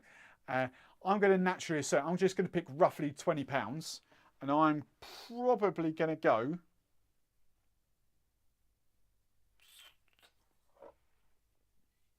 I think I'm looking around my back bar. It would be a close call. It would be a close call because I don't know price-wise. I'm not saying Bacardi 4-year-old is in Appleton's ballpark. If I could pick up Appleton 4-year-old 4 or 5 quid cheaper than sorry, if I could pick up Bacardi 4-year-olds, £4 or £5 cheaper than Appleton Signature, probably do that if I was on a really strict budget. But all right, let's play the game. I have to say, you're UK, and I don't know where the flipping hell it's gone now. I have no idea where I put it. But do you know what? That Aldi. Oh, that was Colombian, wasn't it? Hang on a minute. I had Colombian rum. Where's my Aldi rum gone? No, I've lost my Aldi rum. Where's it gone? You've seen the videos. Hopefully you've seen the Aldi videos. Where's the Aldi rum gone? That wasn't that bad, to be fair. I've absolutely got no idea of where it is. Must be here somewhere. It must be on this shelf. Dead Man's Fingers, Casario. No, no, no. I generally don't know where it is. I have absolutely no idea where that Aldi rum is now. I'm really, really sorry. It should be right here, but it's not. Yeah, that actually wasn't that bad. For 15 quid, that would have been pretty good. And I generally don't know where it is. It's not in the back bar. I thought it'd be on this shelf, to be honest. But it's not. Yeah. It's lost. It's lost forever. Oh, hang on a minute.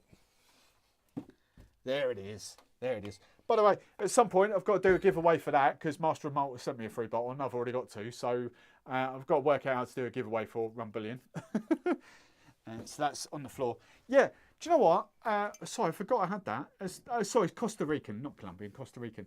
Do you know what? That's actually not that bad. £15 on a budget, pretty decent to be fair. Not in Appleton class, not in the Bacardi class. Pretty decent rum. Purely under say 15 quid, pretty decent. Where are we? Why has Sea Dog? It's a new Sea Dog to Casario is a new bottler, a new producer for them. That's why that has. Hang on. Right, I've got to scroll back here because I keep. Oh, every time a new comment is my thing, I've got to keep my finger on the actual thing because it goes down. Strongest one I have, right. If you could pick one drink, that's where it got to. Scott 2 Swallows, £20 on Amazon, bargain. Where in your house is your bar, Steve? It's the garage, and I've got heaters up here to keep it nice and warm. Okay. Yes, that's another one. Pineapple, go for Arcanist. Pineapple cubes. Why has it Aldi? I've answered that. Do many people, my Discord community, I know quite a few of them use Amazon. I don't. I'm Master of Malt. Everything I do, I have a working relationship with Master of Malt anyway. So that's why I always talk about Master of Malt. They're just genius for that. Need to try Red Leg. That is actually cheap. Red Leg's pretty decent, to be fair. Of all the big, it's not a supermarket brand. I call it a supermarket brand because all supermarkets will carry it. But as a supermarket brand, Red Leg is probably one of the better ones, if not the best. Branded supermarket spiced rums. Is that how to describe them? How can I describe it better? A brand that's in supermarkets. That's the best way I can describe it. It'll pretty much be in most supermarkets. So Aldi, Asda, Morrison's, Tesco, Sainsbury's. You'll pretty much find Red Leg in all of them. Not a supermarket brand, just distributed. So it's in supermarkets. I think it's pretty good. Claire is Master of Malt. Where has the rum gone? Classic line. 63. Stefan, you are a legend. Thank you very much. I've caught up with the chat, ain't I? For sure. Right. Hang on. What? Oh, Ramon, have you answered me? You're Ramon. You're still here.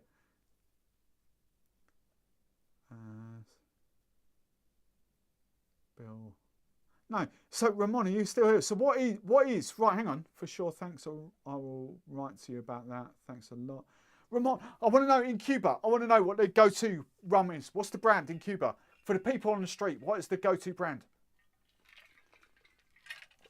Put it in the comments. Is it Havana? Is it Santiago? Is it Ron Cube? I want to know. Is there another brand that I don't know of? What is the go-to brand for the people of Cuba? I want to know. What is the proper Cuban rum? Stick that in the comments now. Come on. You're still here. I've seen you still here. Funable Casario is right. Verna, is spiced rum before distillation and after? So spiced rum before distillation is rum. Sorry, I'm not being funny, but that's just it. So spiced rum is obviously flavoured post distillation. You cannot distill a spiced rum, because you can. It's like a botanical rum, but it's going to taste completely and utterly different to a spiced rum, because anything you kind of distill is just going. All you're getting when you distill spices, all you're getting is very subtle flavours. So spiced rums, all the spices are added post distillation. So spiced rum, however you call it, before distillation is rum. That's all it is rum. And then post distillation, spices. It says it's not drunk. Spices, flavour compounds are added. Or if you're like Chairman's, if you're like Pussers, if you're like what other spiced rums have we got here? But Chairman's is the great example to use, because all Chairman's is that rum then whacked in a barrel with loads of spices for another 6 months to create that. That's all Chairman's Reserve Spiced is. It's that rum aged for another 6 months with spices. It's no random sugars, no random flavour compounds, no nothing. It's just aged in a barrel for 6 months. That's why you get kind of variances year on year, batch on batch with it. Not too much, because don't forget these are proper pros. They know exactly what they're doing. But you know, you do get some variances batch on batch. Whereas other brands, and I won't pick them out, but 90% of brands will just be, yep, we need to add 17.5 ml of this flavour compound to a litre of our rum for there, plus another 5 ml of this, plus another 2 ml of this, and then we've got our spiced rum. It's flavour compounds essentially. So yeah, it's just rum.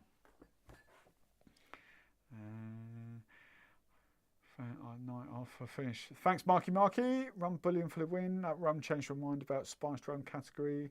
It's funny, Top Cheese. Yeah, so I get it. It's funny. I was the same. Oh, it's coming.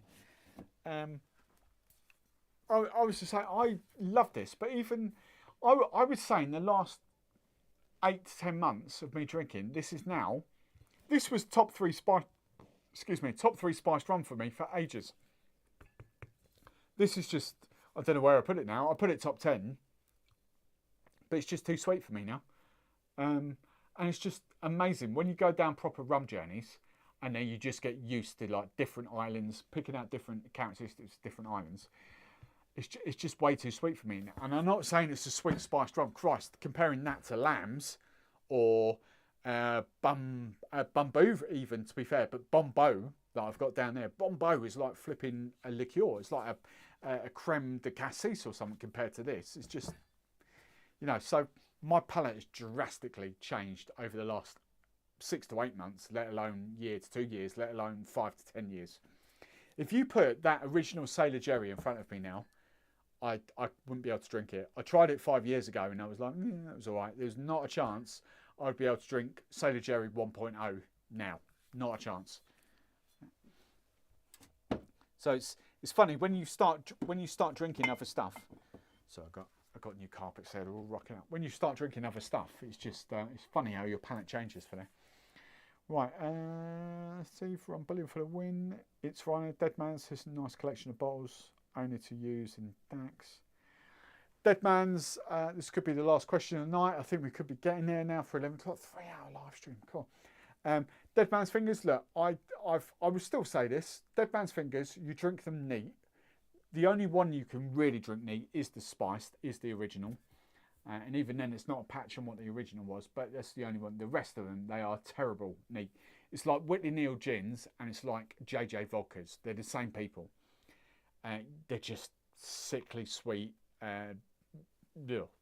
neat. What they do exceptionally well is when you get that right balance in mixer, because they're sweet and flavour compounds, they come out to play very well with mixers. So I'm not saying they're the best brand, but they do work exceptionally well for fun cocktails because they need that element of sweetness to bring flavour. The best way to describe it is what I've just said earlier tonight with that and that. You know, on their own, they're kind of all right. You know, I mean, there's some better ones in the flavour. The mango I love, the strawberry I love, the banana I love, the pear I love. But some of these, right, the mango, the passion fruit, the papaya, they're like, yeah. You add that tiny little bit of sugar to them, they're like, wow, yeah, that's amazing. That's exactly what Dead Man's Fingers, JJ Whitley and Whitley Neal gins are like.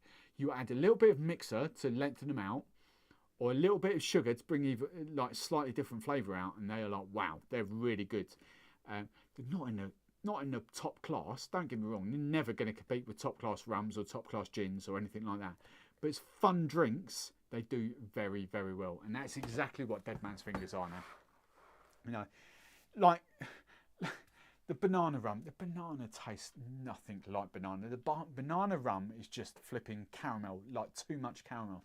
But you lengthen it out and you do get hints of banana with it. It's what I mean. It's, as a banana rum, no, it's terrible. It's probably the worst banana rum I've got.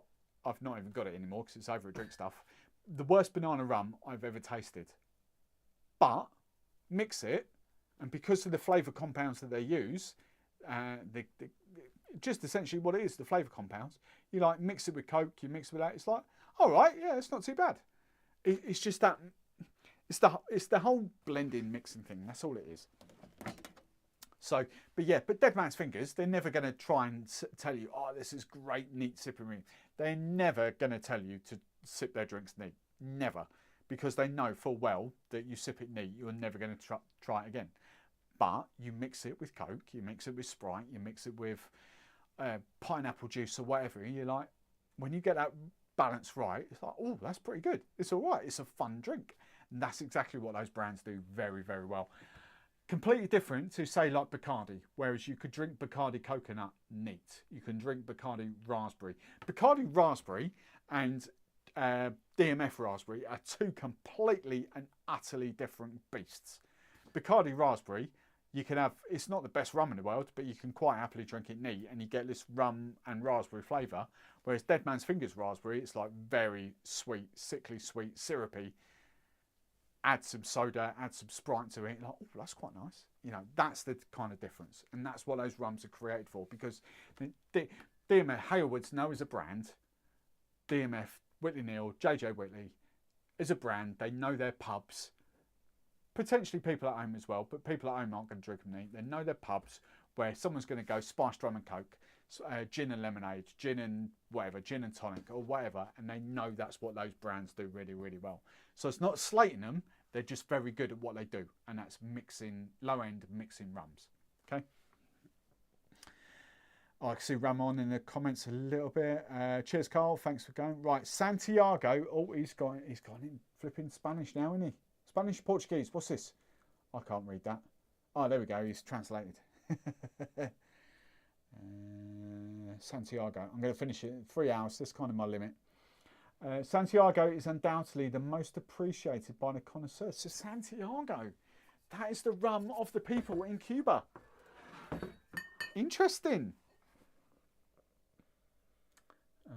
This connoisseur, Havana is the best known on a mental level, but Cubans love. Wow. So that is the brand of the Cuban people, Ron Santiago. Interesting.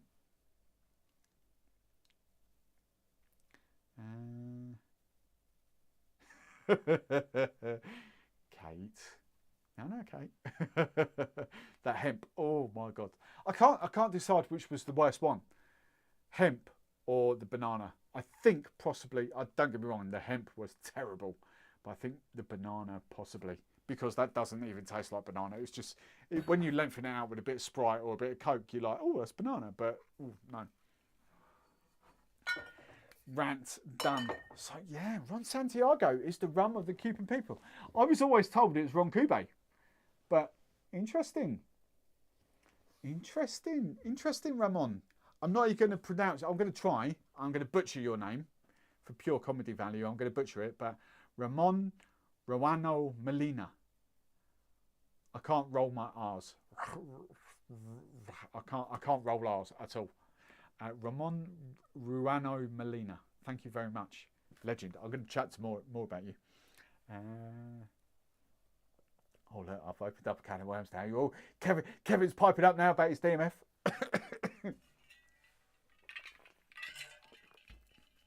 So hemp is just grass. I get gifted deal. Makes a nice display out. Has the Appleton been on? Yes, Ben boy. Yes, we're finishing up now. It's time for bed. So, awesome live show. These live shows, you know, that's what I mean. They started off. Trevor, I've not seen Trevor commenting God knows how long, so I'm assuming Trevor's like doing some work or something. And it probably switched off when I started talking about Dead Man's Fingers, to be fair. But yeah, these live shows, as I say, they started 2 years ago. They started off at, I think, 45 minutes, and then I did an hour and a half, but that was a struggle.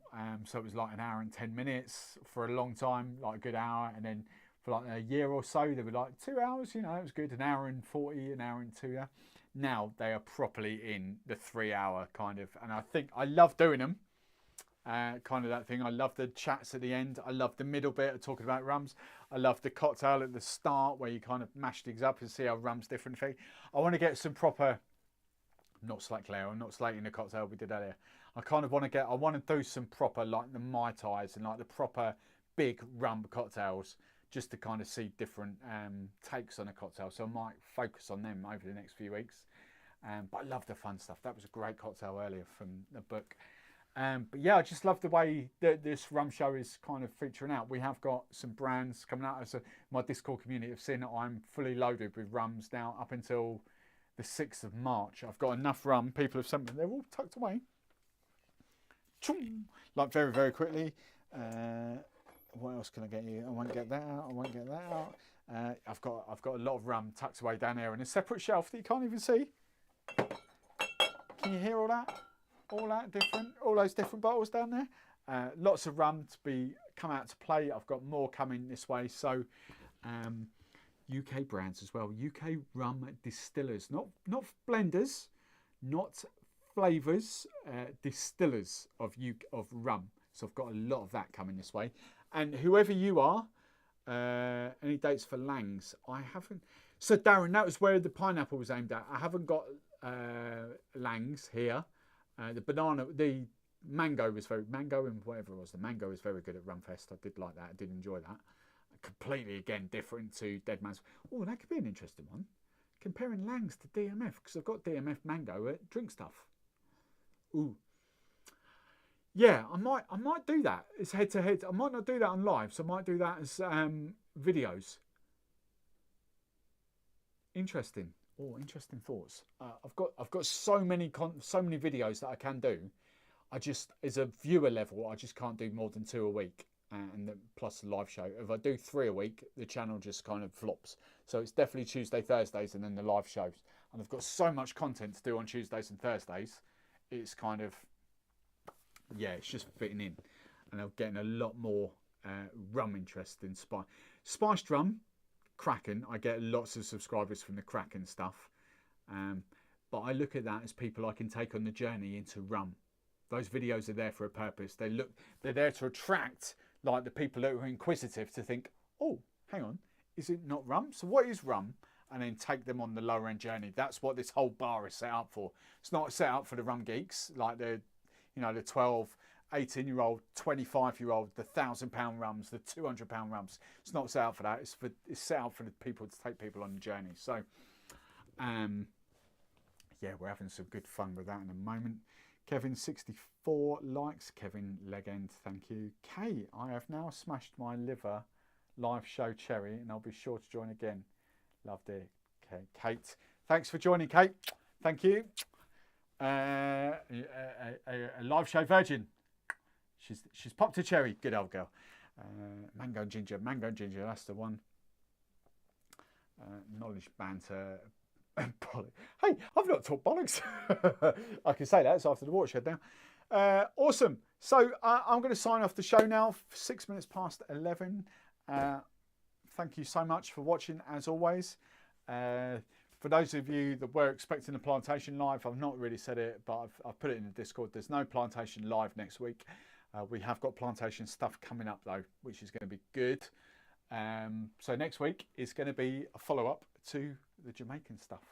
So yeah, that's that. I've got that ready to go. I'm going to take that off. So I think that's it. Everyone's there. Pat, oh, Pat's here. Hello, Pat. Thanks there. Cheers, Kevin. Thank you all so much for watching, as always. This show's not for me, it's for you guys, so it's been brilliant. I'm going to go in there, see Mummy Barman like passed out on the sofa now. So thank you very much. I will see you Tuesday. Black rum comparison. All right. Lee Ganimal. I get the Ganimal now. I get it. I'm going to be keeping track of that. So thank you very much. I will see you next week. Toodaloo.